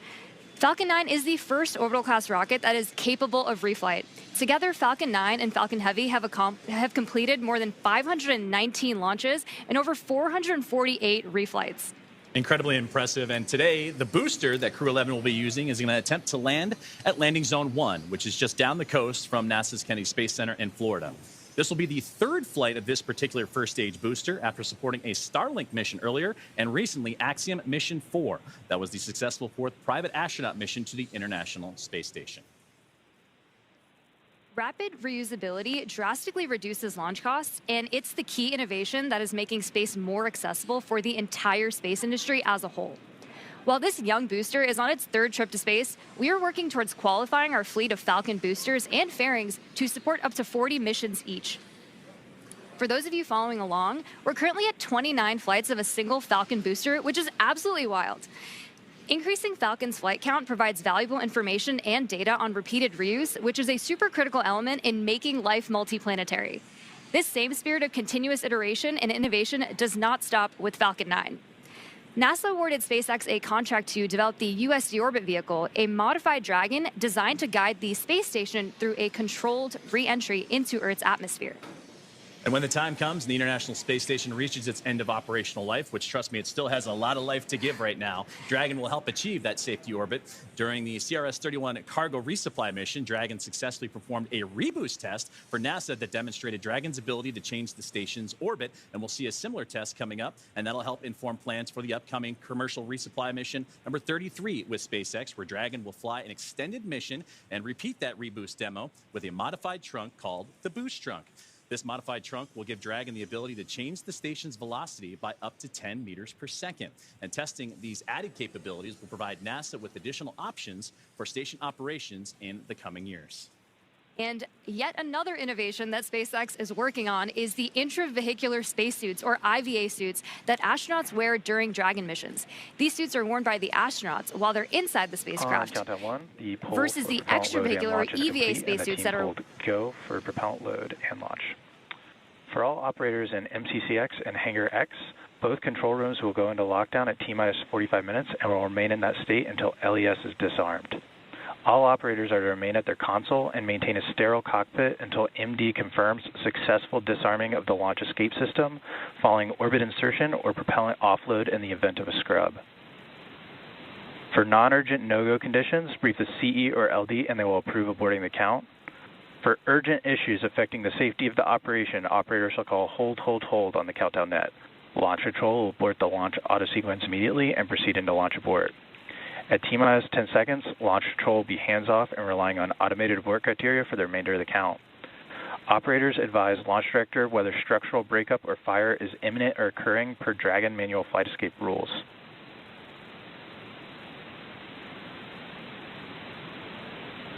Launch control, you may proceed with arming the crew arm for movement.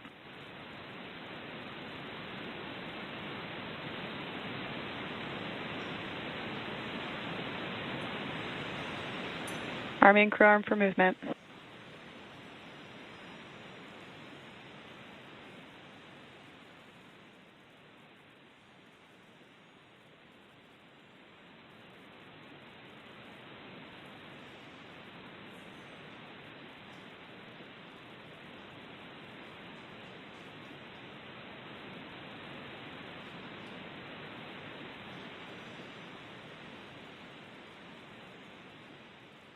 Crew access arm retraction started.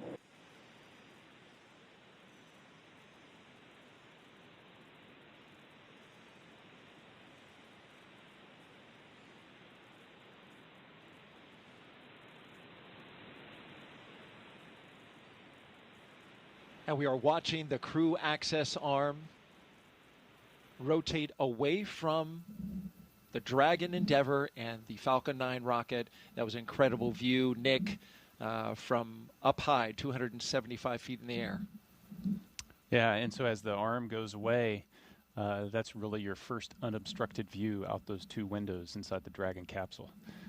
Unique to Dragon for Soyuz flyers, there were no your windows don't open until you get all the way up to orbit and come out of the fairing. So here you can see what the weather's doing outside for yourself. And there they are, strapped in, Crew 11. Our next big milestone. Crew access arm retraction complete. As we hear that the crew access arm has completed its retraction. Our next big milestone is to have the astronauts drop their visors and start up for Section 7 in their operations. SpaceX, you are go for Section 6. Close visors and arm launch escape system. Dragon copies. Go for Section 6. Closing visors and arming LES. They may have renumbered the procedures because in the past it was Section 7. That's we may not have gotten that update. All right, folks, Papa D here. Just wanted to step in real quick. We are at T-minus roughly 41 minutes and some change until liftoff of Crew 11 to the International Space Station. The crew access arm, as you just saw, has pulled away. And we're in the process now of the astronauts are closing visors. The launch escape system will be activated at the beginning of the fueling process. Obviously, in case there's an anomaly during the fueling, the launch escape system would be in a position to then carry them up and offshore, initiate the parachute landing in the ocean where crews would be awaiting to pick them up. So at this point, everything looks good. We are still watching the weather here in Florida, although it is extraordinarily hot as it is this time of the year. We are experiencing some increased winds, and the winds aloft would be the major thing that are being watched. We have our daily shower activity expectations, so some showers late in the day, but wind aloft is the bigger issue right now. But keeping fingers crossed, everything looks good. In about 40 minutes, we should have hopefully a launch. And very exciting Crew 11 heading to the space station, which would facilitate the relief crew, or relief of the current crew on board. We've got 4 astronauts on board, 2 NASA astronauts, one from JAXA, Japanese Space Agency, one from Roscosmos. So a international crew, so to speak, for the International Space Station. Just to recap real quick, this is C-206, the Endeavour. It's Endeavour's 6th flight. Had about a 515-day turnaround from its last mission. The booster is B-1094. It's its 3rd flight, 36-day turnaround, 500th Falcon recovery attempt today. And that recovery will be at LZ-1. We will be launching and then landing at the Cape, just a little bit further down the coast or down site. So that should be pretty exciting. If you are local here to Florida with the rest of us, relatively good, clear day. Hopefully we can catch this launch locally and try to catch that from our perspective and then post that as a separate video and some shorts. So we'll go back to the audio. Again, quick thanks to NASA, SpaceX for everything they do in providing videos and audio commentary that we can share with our viewers. If you're not a subscriber, please consider subscribing. We would love to have you be a member of the family. Papa D enjoys bringing you this, and we will endeavor to bring as many launches as we can, including the upcoming Starship launch that we are hopefully going to see here the next tops few weeks, I guess. But today it's all about mission Crew 11 and Endeavour's trip to the space station. I'm going to cut back to the SpaceX and NASA audio, And we'll check back in here a little bit closer to T0. Thanks for joining us. It's moving and clicking. You feel it, yeah. You hear it, you feel it. T-minus 37 minutes and counting until liftoff. We're just 2 minutes away from beginning to load propellant into the Falcon 9 rocket.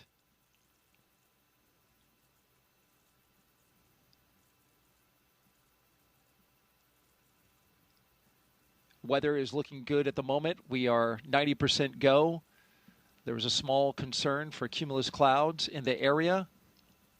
That's just the 10% because of course, this is July in Florida. And you can see even now, Nick, the sea breeze from the cool ocean starting to create. Tanks are venting for the start of propellant load. Starting to create those little cumulus clouds bubbling up around the pad. We had a clear sky earlier. We're getting a little bit now, but overall, we're expecting that should be clear. I see blue. It's the glass half full. I like that.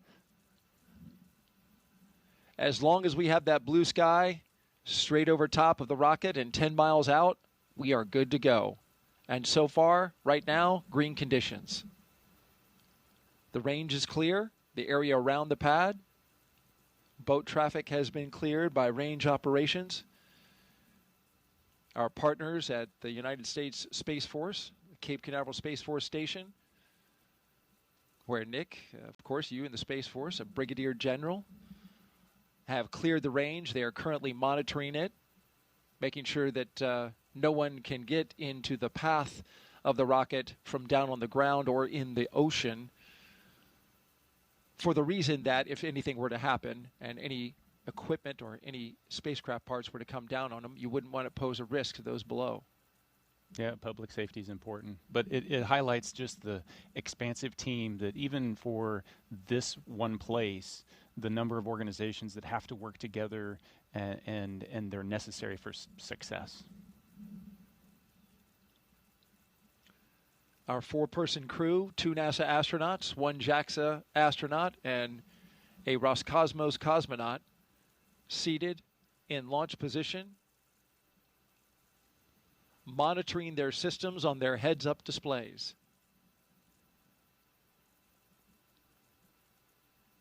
In the foreground on the right, that is a launch tower for Starship, the vehicle that SpaceX is currently testing and developing for use, among other things, in the human landing system for NASA.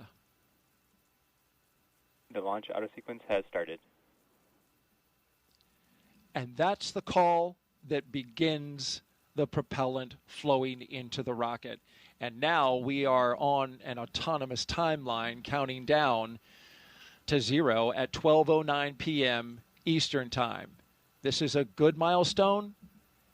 It really signals that we're going to space. Yeah, it's the clock is definitely ticking. Up to this point, the crew's been strapped in for a little more than 2 hours.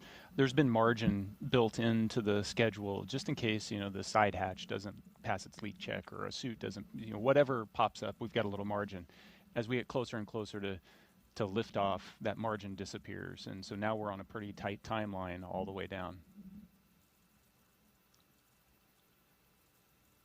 35 minutes to launch. The visors have been closed since they armed the launch escape. It's been about 8 minutes. It's at this point where I'm sitting there going, I wish I had scratched my nose before I put my visor down and trying to figure out how I'm going to do that, because they're going to be like this for another 45 minutes with the visors down. Boy, that sounds like a long time when you put it that way. Well, there's great anticipation, right?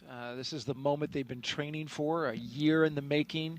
For Zena Cardman, who's essentially trained twice, even longer than that. Mm-hmm. They have been looking forward to this moment for so long and training so intensely, and here it is upon us. Yeah, and the time for reflection was in those 2 hours leading up to this point. At this point, now it's the mental rehearsing. They're chair flying exactly what's going to happen during the next 10 minutes when they lift off, and all the different things that they're going to need to do, as well as the couple few activities that they're going to have once they get to orbit. Chair flying. That's what our astronauts are doing right now, and we'll stay with them As we count this down, for now, let's send it out to SpaceX in California.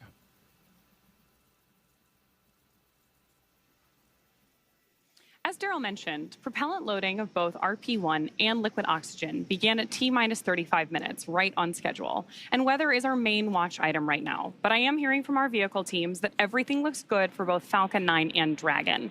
So next up, at about T-minus 30 minutes, the SpaceX launch director will inform the crew when loading of cryogenic helium will begin. First on stage 1 and then on stage 2 about 4 minutes later.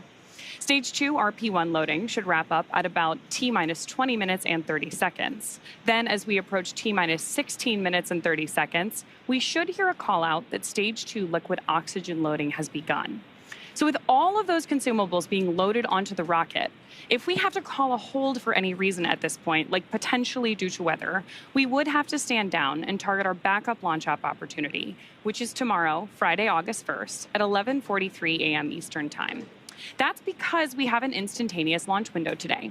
So let's take a minute to do a little orbital mechanics 101. An instantaneous launch window means that we need to launch at exactly the right time, and that's driven by our planned rendezvous point, which is the location where Dragon and Station meet in space. Right now, the International Space Station is orbiting the Earth at more than 17,000 miles per hour, and Dragon needs to catch up to it. That means we have to deliver Dragon to the correct orbit. We do that by timing its trajectory relative to the orbiting laboratory so that they're both in the same place in space at the same time. A precise liftoff time is crucial for hitting that rendezvous point. Now, again, that means that at this point, if we hear a hold called, we'll be standing down and likely targeting that backup launch opportunity tomorrow. For now, though, we're going to go ahead and hand it back to Soumya and Joseph to talk to us about West Coast recovery. Soumya? Thanks for walking us through that, Ronnie. We are now at T-minus 31 minutes and counting, getting closer and closer to getting our Crew 11 astronauts into space. Once their mission is complete and it's time for our crew to splash down back on planet Earth, they'll be heading to one of several targeted sites supported by SpaceX. Until recently, Dragon recoveries primarily occurred off of the coast of Florida. This year, SpaceX moved Dragon recovery operations off the coast of California to allow Dragon to complete its deorbit before safely jettisoning the trunk over the Pacific Ocean. When they return, Crew 10 will be SpaceX's third crew mission to splash down in one of the new locations. From 2 was the first back in April this year, followed by Axiom 4 in July. The new splashdown locations are near LA, Oceanside, and San Diego. The recovery vessel, Shannon, will be stationed in Long Beach to support the new West Coast splashdown operations. Spreading these supported sites across multiple locations helps to maximize the return opportunities, lowering the chance we'll have to wave off due to bad weather.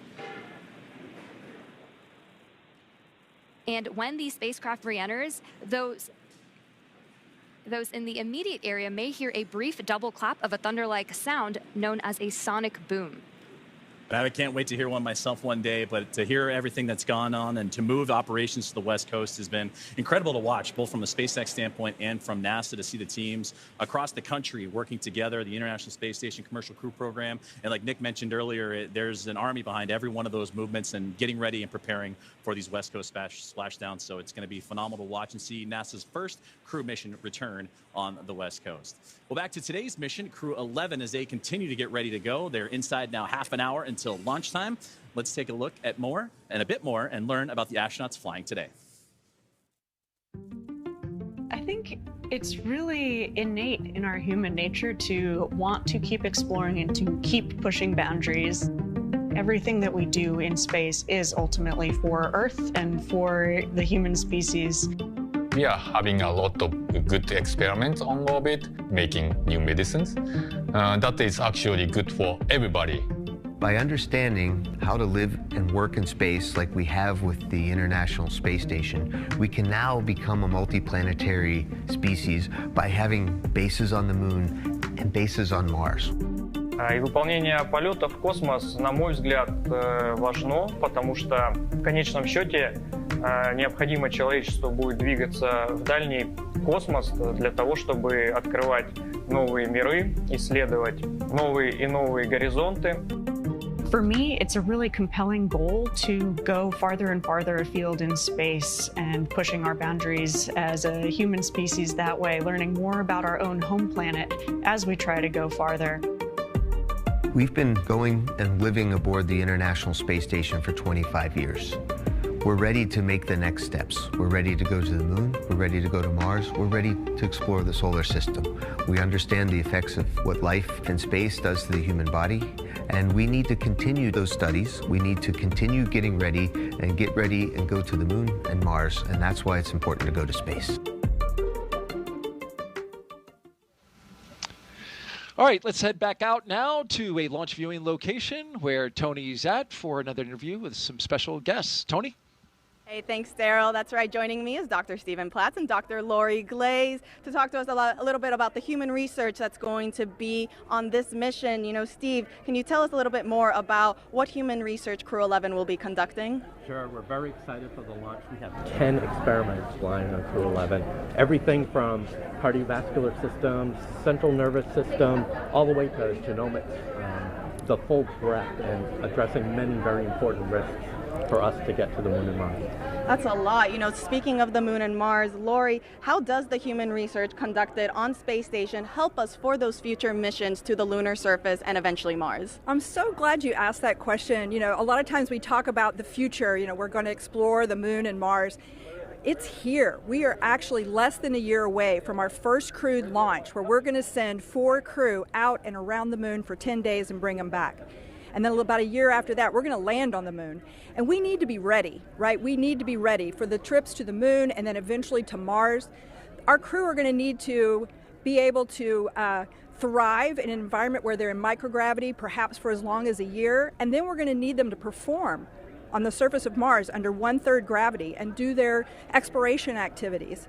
So we really need to understand how they're going to react and respond to that environment. And the experiments that are being done on Space Station today, it's such a unique laboratory where the kinds of things that Steve's talking about, we can study physiological responses to bones, muscles, blood flow. Mental health is an incredibly important part of this activity.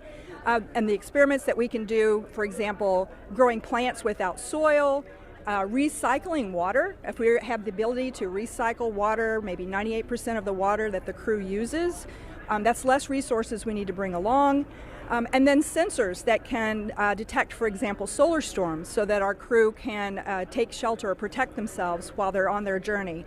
So again, the experiments that are being done are incredibly important to our planning, which, as I said, we're launching in less than a year. We need to be ready. That's right. I mean, a ton of valuable research that we are gathering. You know, speaking then on, you know, the research for Crew 11, Steve, I heard, you know, there's a new experiment that's going to Space Station. Tell us a little bit more about that. Yeah, that's called manual piloting, and what that is looking for is the ability for the crew to land a vehicle on the lunar surface. So we're looking at the sensory motor aspects, balance, cognition, some of the things that Lori was talking about, and putting them all together, and we have a simulator that actually moves in all dimensions and allows the crew to feel like they're actually landing a spacecraft. And we're doing that pre-flight. We have some devices on station where we can do in-flight measures as well as post-flight. So that will give us a great idea of what we need to do to prepare the crew to land on the lunar surface. That's great. I mean, you know, Lori, tell us a little bit more about those benefits of traveling then beyond low Earth orbit now. Well, you know, the reasons we're going to the moon and eventually the ability to establish a permanent presence on the surface of the moon, a base per se that we can go back and visit multiple times, is the science that we want to conduct on the surface of the moon will be incredible. We're going to a place that is totally different than where the Apollo astronauts landed, so totally unique environment, different lighting conditions, different geology of the rocks. We anticipate there is water ice beneath the soil in some places near the South Pole where we're going to land humans for the first time ever. So we will be able to do incredibly unique science, but we'll also be able to continue the human research aspects for longer duration stays on the surface of the moon where we're trying to live and work, and that will again feed forward to help us be better prepared for Mars. Absolutely. A ton of exciting things coming up. Thank you both so much for joining us. Now we'll send it back to Daryl and Nick. Thank you, Tony. Crew 11's time in orbit will teach us how to keep humans healthy in space for the long haul.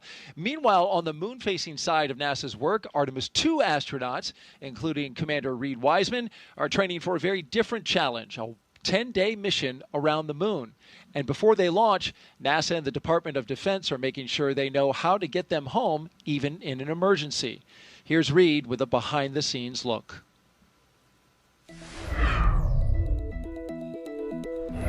Hi, I'm NASA astronaut Reed Wiseman, commander of Artemis II. I'm here at the Kennedy Space Center in Florida, and as you can see, work is well underway for our next mission to the moon, both on land and off the coast.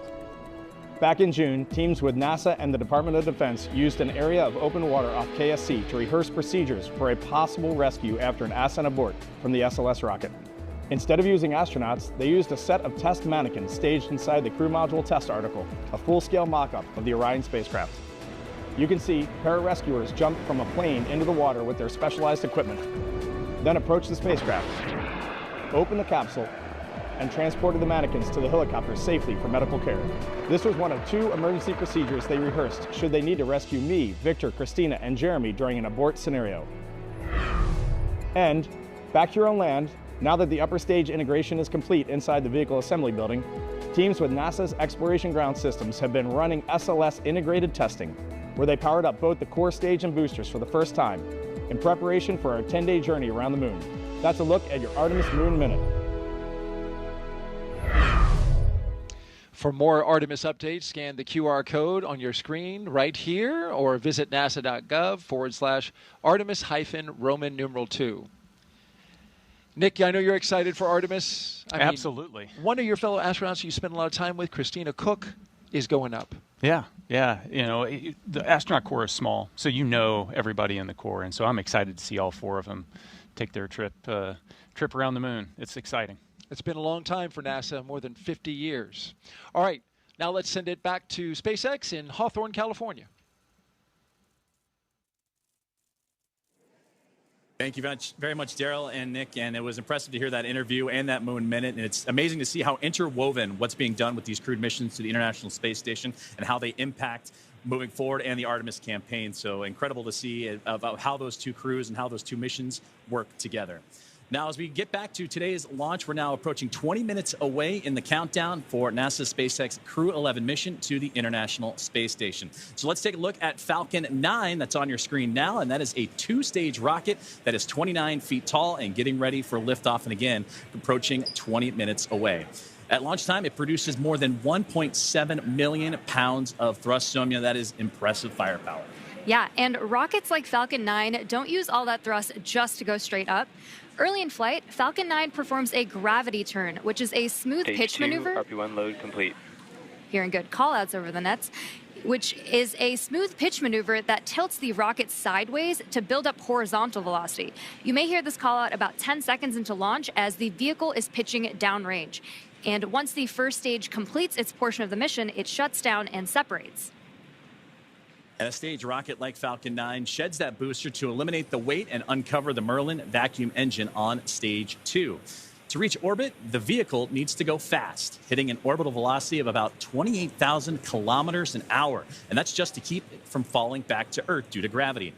That's fast enough to lap the Earth in about 90 minutes or fly from New York to here in Hawthorne, California in under 10 minutes, which is about 7 times faster than the U.S. Air Force's SR-71 Blackbird.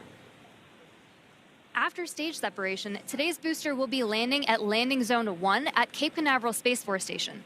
This particular booster will be returning to Earth for its 3rd time. The second stage takes over from there, powered by a single Merlin vacuum engine, also known as the MVAC. With its extended nozzle and optimized design, the MVAC drives maximum performance, producing 220,000 pounds of thrust in the vacuum of space. On today's mission, we'll light that engine 4 times before deploying the final payload into orbit. Now, so much of what makes Falcon 9 remarkable happens in flight. SpaceX for countdown check-in brief.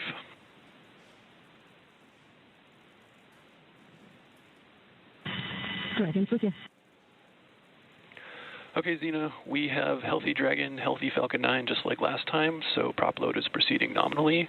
We do have one watch item that has popped up. There is a pop-up storm cell that is just to the north of the pad. Currently not violating any LCCs, but we are monitoring this particularly closely as it's moving offshore. We'll let you know if it starts trending towards blocking launch today, but again, not expecting that at this time. Dragon copies all. We've got a healthy Dragon, healthy Falcon. We're proceeding towards launch. Only watch item is a storm cell that is north of the pad moving offshore. We'll continue monitoring, but otherwise looking great. That's a good readback.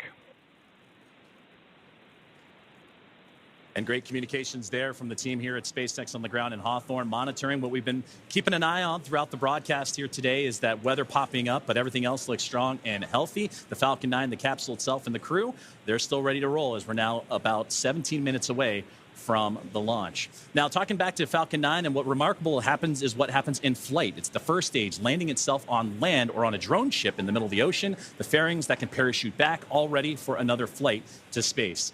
Every part of Falcon 9 is a part of a larger design that comes together to do one thing, and that's escape Earth's gravity.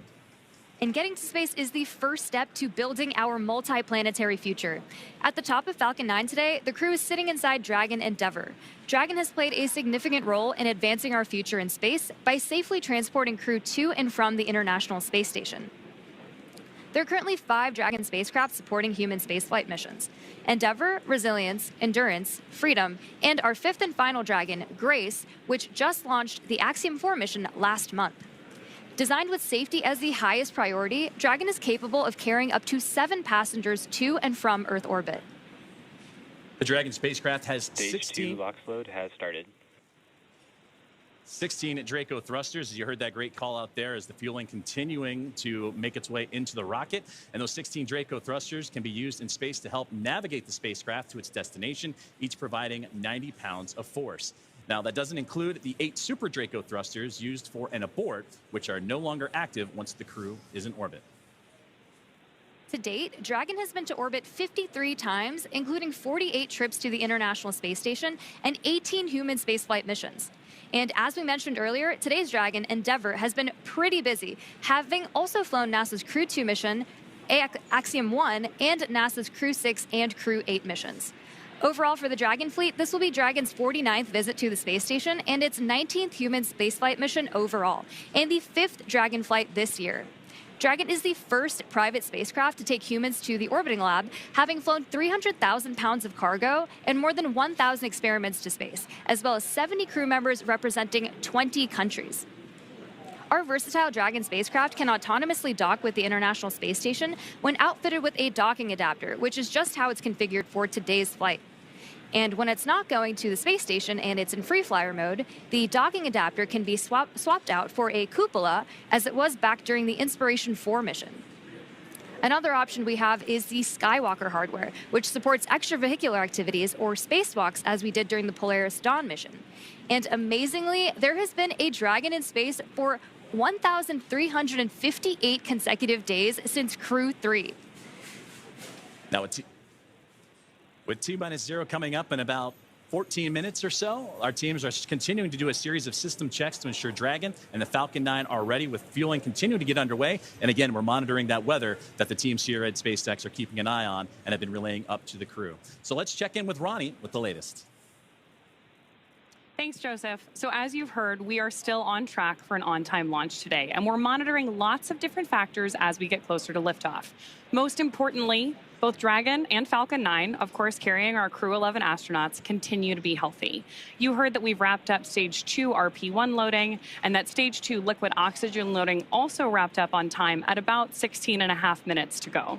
The launch escape system is also armed. That's, of course, the system designed to propel Dragon away from Falcon 9 in the unlikely event of an emergency. And the Eastern Range is monitoring keep-out zones along the flight ascent corridor and is tracking no issues for today's launch.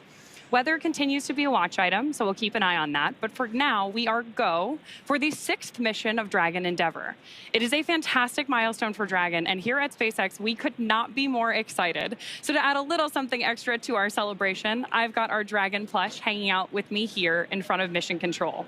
Now, this guy is not the zero gravity indicator for today's mission, but do keep an eye out for that once Crew 11 reaches orbit. This is, though, a fun nod to all the successful flights that Dragon has made and all of the crews that we have been so lucky to work with. I think this is a great way to celebrate today's flight milestone, and I really have appreciated joining you all. Thanks for joining me at the status desk for all of our coverage today.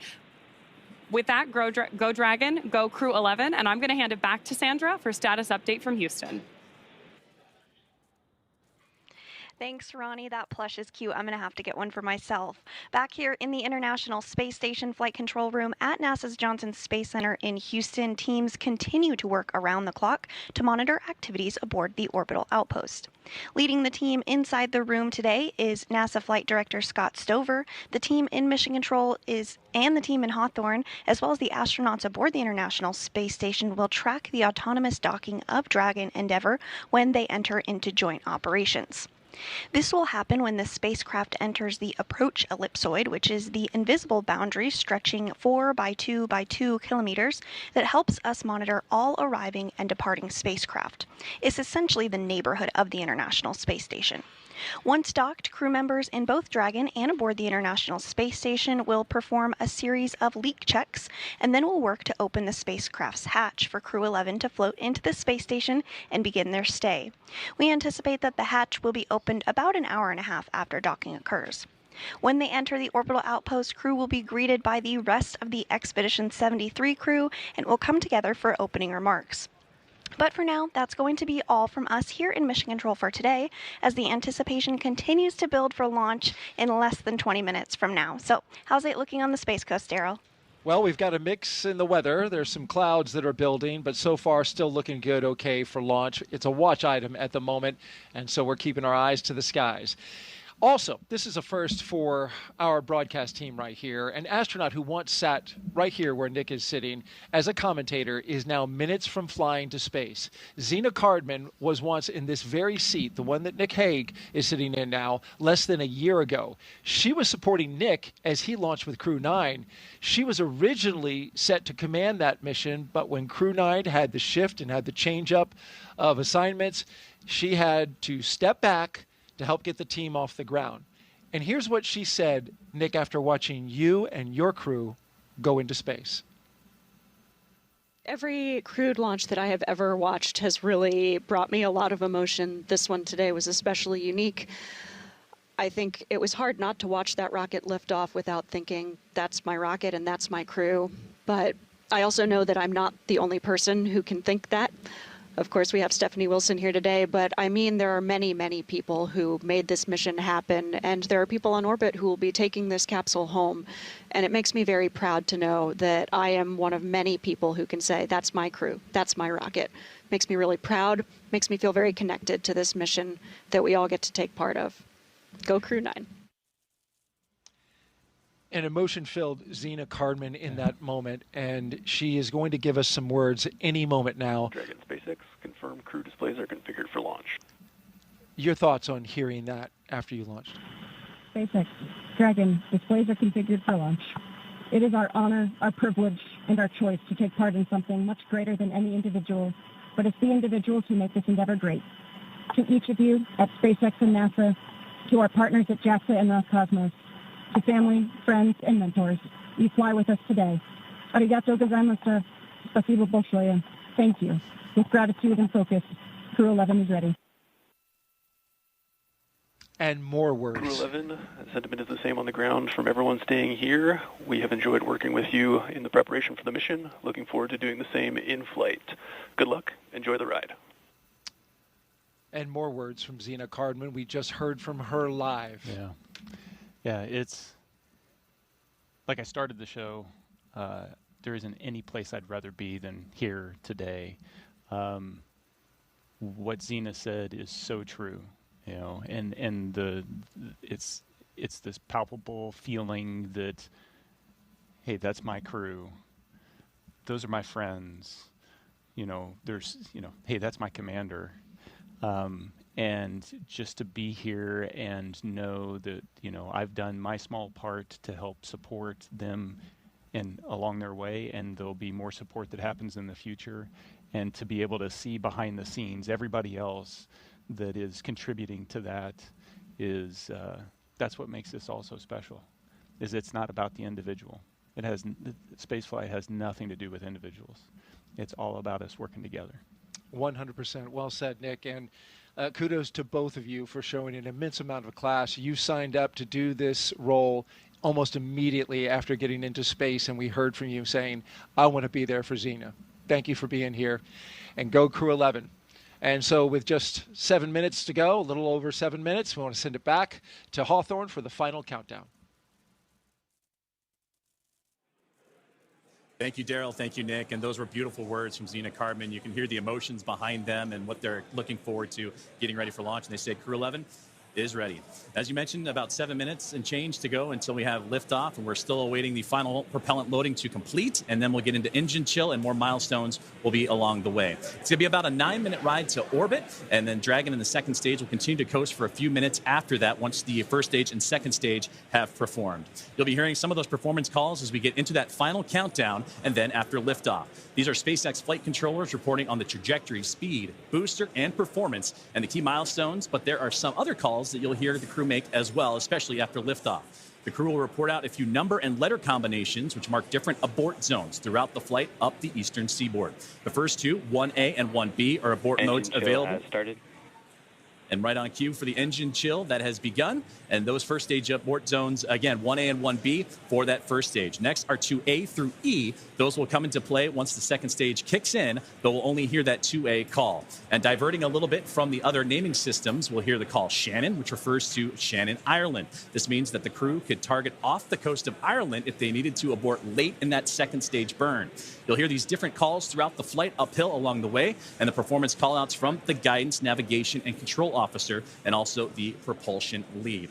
So we're coming up on T-minus 6.5 minutes. We heard that the engine chill is started, and that means that that small trickle of fuel making its way into the engine to prime it Stage for 1 fuel load launch. complete. So we already heard that stage 1 engine chill has already started, which is a key process that prepares the engines for flight. Right now, the prop in the tanks is isolated from the engines. Sorry. The prop in the tanks has already started trickling into the Merlin engine pumps as the engines are chilling for the start sequence. And we do this because the super chilled and densified liquid oxygen is really, really cold. And we use this process to bring the engine hardware down to a cooler temperature before flowing all of the LOX and propellant into it during flight. At liftoff, Falcon 9 is consuming 700 gallons of fuel per second. So engine chill helps us to prevent thermal shock and ensures nominal engine performance. A new station alert has arrived. Here the call out for stage 1 RP1 load completion. As you mentioned, engine chill is now underway. We're getting ready for those next call-outs that'll be coming up here shortly, as we are now almost 5 minutes away from liftoff, and that's where they're going to configure for terminal count. And that will be a call for Dragon to configure to terminal count and transition into internal power. Falcon 9 tanks are pressurizing for strong back retract. And at this point, the Dragon onboard computers configured for terminal count. Perfect. Right on schedule, and those onboard computers now taking control of the spacecraft. You also heard the call out for pressurizing to give extra structural stability for the rocket as it makes its way uphill. So we're approaching now 4.5 minutes away, and then around that time, you'll hear, you mentioned it there, the strong back retract, and that'll allow provide access to Falcon 9's fueling lines and umbilicals for prop load and different gases being loaded on board. But right now, everything's starting to wrap up, and Somya, it's exciting Strong to get to this. back retract has started. Exciting to get to this point of the countdown. As you heard it right there, the strong back retract is on its way.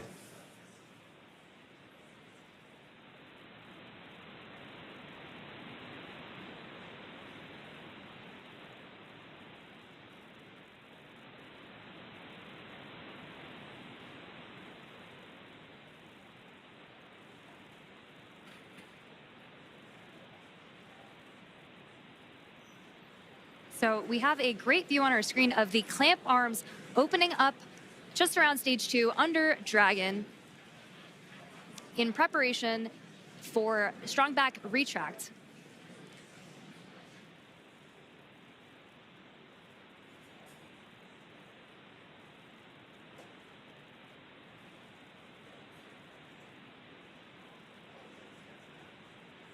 We have some really great views on our screen of that happening right now.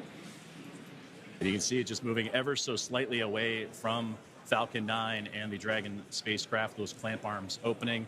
And again, those late stages, those fuel lines starting to wind down their fueling procedures as we're about to hit T-minus 3 minutes until launch.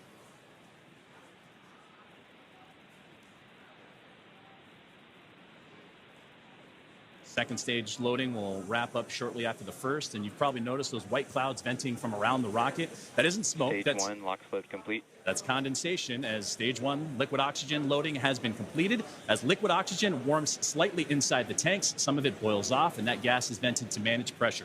When the vented oxygen hits that warm Florida humid air, in terminal count and on internal power, it instantly condenses into those clouds. As you just now heard, the Dragon now in prop load complete, on into internal power. It's fully fueled. The rocket and Crew 11 are ready for liftoff. And this rocket now transitioning into internal power. The gas closeouts will also begin to purge all the feed lines and allow Falcon 9 to be isolated. And then they'll get vented overboard through the umbilicals and strong back retract. So coming up in just under 20 seconds, we should hear the call out that LOX load will be completed on stage 2, which will mean that there will be 1 million pounds of propellant loaded onto Falcon 9 at that point. We're coming up on that call out in just a few seconds from now.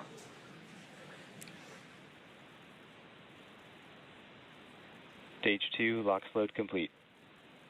Now that that's complete, we will vent down the TE, which will produce a white cloud off the side of the rocket, which is totally normal and expected. Dragon is in auto idle.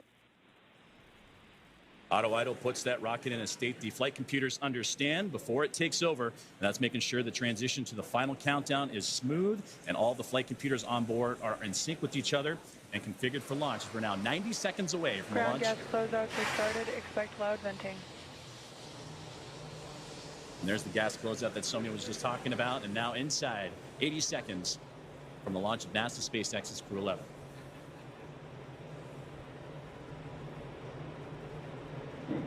On countdown net, hold. We are standing down for violation of weather rules. Launch route sequence is aborted.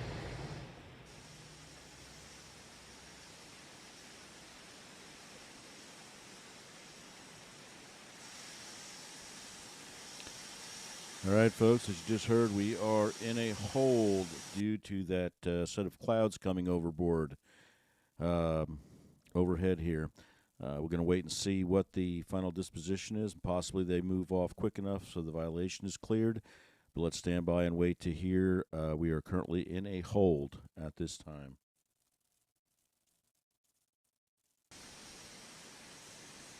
So as you've heard over the nets, that we did just have a hold called at the T-minus 1 minute mark.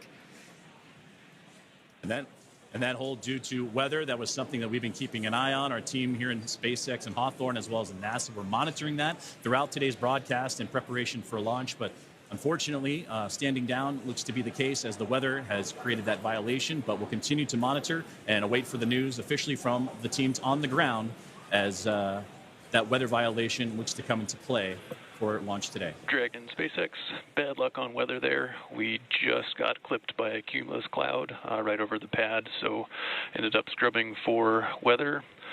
With that, you are go to proceed to 5.100 for launch scrub. We'll begin offloading the rocket.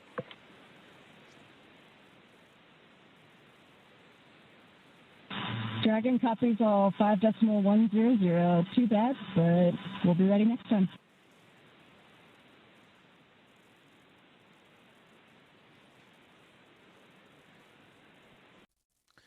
All right, folks. As you heard, we are scrubbed for the day. For those of you watching my other feed, the live feed, we'll be taking that down shortly. That was a live feed we'll be trying to carry for launches of from our location. But due to a cumulus cloud, in the words of the weather officer, clipping the corner of the flight path area over the flight pad, unfortunately launch for today has been scrubbed. So we will stand by, listen to the final commentary, and continue monitoring the NASA and SpaceX feeds, and wait to find out what our next available launch window will be for Crew 11. Crew as we follow them through the egress procedures and make their way back to crew quarters for now. And you said the key word right there, and that is safety, the safety of the crew and everyone involved on this launch and opportunity, because that's what was talked about even in yesterday's press briefings with all the program managers and representatives of NASA, SpaceX, Roscosmos, and JAXA, is that we'll launch when we're ready and everything lines up the way it needs to be. And unfortunately, due to weather, not the case today. But to recap and look back at everything that Crew 11 has done, they walked right up to the T-minus 1 minute to launch mark as everybody was safe and sound. They went through their procedures earlier today, did soup-leaton checks, also did communications checks, and were able to go all the way to the pad, climb aboard the Dragon spacecraft, and get ready for launch today. But again, unfortunately, due to weather, it will not happen, and we will target that next launch attempt, which again is going to be tomorrow at 11:43 a.m. Eastern Time. We will stay with coverage of the crew as we follow them through the egress procedures, getting out of the spacecraft and making their way back to crew quarters. And to do that, we're going to head back out onto the Space Coast of Florida and join Daryl Nail and team as today's launch attempt for NASA's SpaceX Crew 11 has been scrubbed due to weather. Daryl? All right, thank you, Joseph and Samia. We appreciate your coverage there. And now back here with NASA astronaut Nick Hague. We just returned from being outside. We were planning to watch the launch right there from a nice viewing spot here at the press site, the Kennedy Space Center in Florida. And unfortunately, even as we walked out, Nick, we got a sense that this might not happen because clouds had been building in and around the area. We had dark clouds overhead of us. We got up on our area to watch the launch and heard a Phase 1 lightning alert go off. And then I just, my heart kind of sank a little bit because I thought that might be it. Yep. Then you see the clock stop. Yes. And you know it's happened. So it's disappointing, but there's a reason we do it, and that's to keep everybody safe. It's so critically important. As you look at this shot here, you can see that just right over top, you've got some darkened clouds in the area. This was a result of a sea breeze that when we started the day, the launch weather officer improved our forecast to 90% go, but there was a 10% concern that the sea breeze was going to develop earlier in the day than originally forecast. And that sea breeze, which is very, this is very common here in Florida in July, once that air starts moving over the ocean and onto land and meets the warm air, our blue skies went to cumulus clouds scattered across the spaceport. And we just had one get just inside the 10-mile radius. Dragon SpaceX, for awareness, we're looking at approximately 50 minutes for the prop offload time. So it should be approximately 1700 UTC when we are able to proceed with 5.100 and rotate the seats.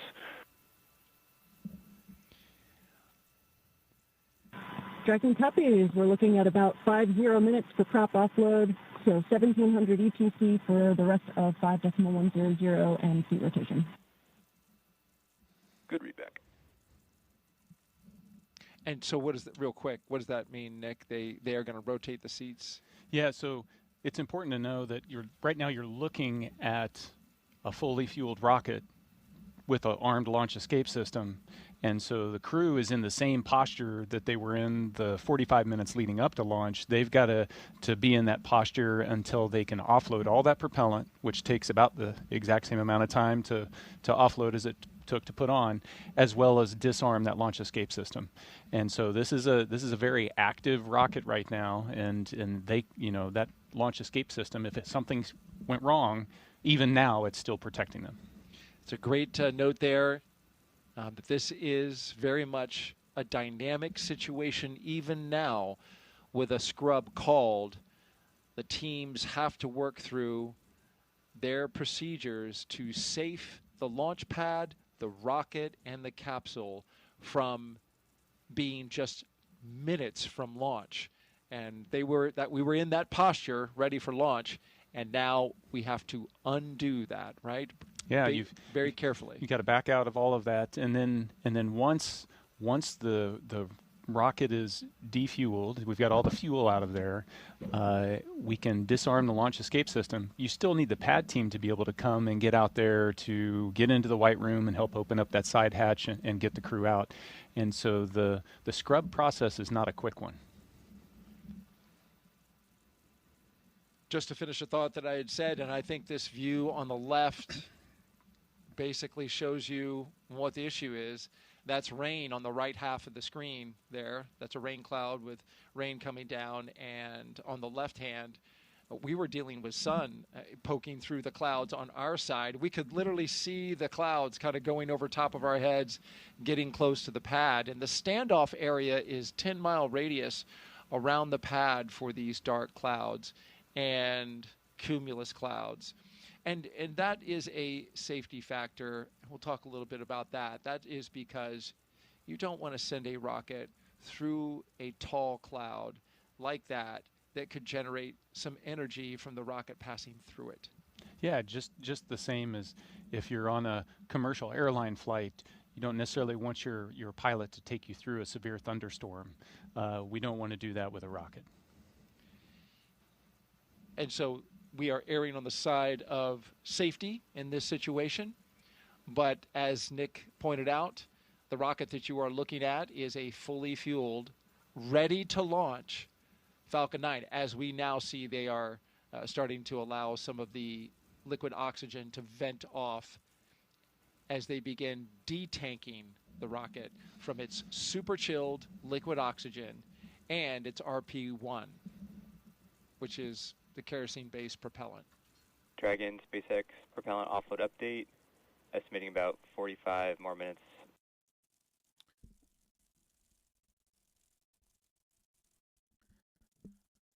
All right, folks, Papa D here. As you can see, we're a little disappointed today. Got down to T-minus about 1 minute, and due to weather constraints, the launch of Crew 11 to the ISS was canceled. Safety first. That's all that matters. And some cumulus clouds rolled inside that 10-mile limit around the launch pad, and that was all they needed. As is the fact here in Florida. Midday showers, midday storms roll in, and I don't believe this was totally unexpected. They were watching it very closely, but it always works out to where you're down to that last few mics, a few ticks on the clock, and that's when they have to make the call and, so to speak, pull the plug. So we're in the process right now of detanking the RP-1 and liquid oxygen from the rocket. As the commentators from NASA did say, these 4 astronauts are sitting on top of about 1 million pounds of high explosive. The launch safety system is still in effect and still turned on. Obviously, if a problem erupted now, the Dragon capsule would be able to jettison, take off, go offshore, and drop them safely into the ocean for recovery. So until that fuel is totally detanked, they will remain in a launch position, seats reclined, in the event, again, that that launch escape system has to be initiated or is initiated by the autonomous systems on board. That will take roughly 45 minutes to an hour, and then they'll begin the egress process. Same situation. Individuals will come in that are highly trained, open up the capsule in a very specific, orderly manner, make sure they are evacuated from the capsule, and they'll take a ride back to whence they came to wait for the launch attempt, which will take attempt just before noon tomorrow. Like I said, everything else went well. There were no problems in any way, shape, or form that we became aware of with the spacecraft, the booster, ground systems, or anything else. It was all a weather-related scrub. So with that being said, we're going to end the broadcast for today. You certainly can continue to follow on the other YouTube channels, including what we're following right now, the NASA SpaceX feed. Want to again thank NASA and SpaceX for the production and for putting out all the video and the audio commentary. We very much appreciate the opportunity to share all this with our subscribers. Want to thank Maddness Productions again for the bumper music, and I would like to thank all of the subscribers. And if you are not a subscriber, please feel free to subscribe. We'd like to have you as a member of the team. So with that being said, we'll be back for attempt 2, and we hope you enjoyed, even though it was a scrub. Hope you enjoyed the broadcast for today. With a little bit of luck, we'll have a better shot on launch 2 and better overall weather conditions tomorrow. So with that, this is Papa D. Thanks again. Appreciate your time. Appreciate you coming by. Look forward to seeing you at the next launch.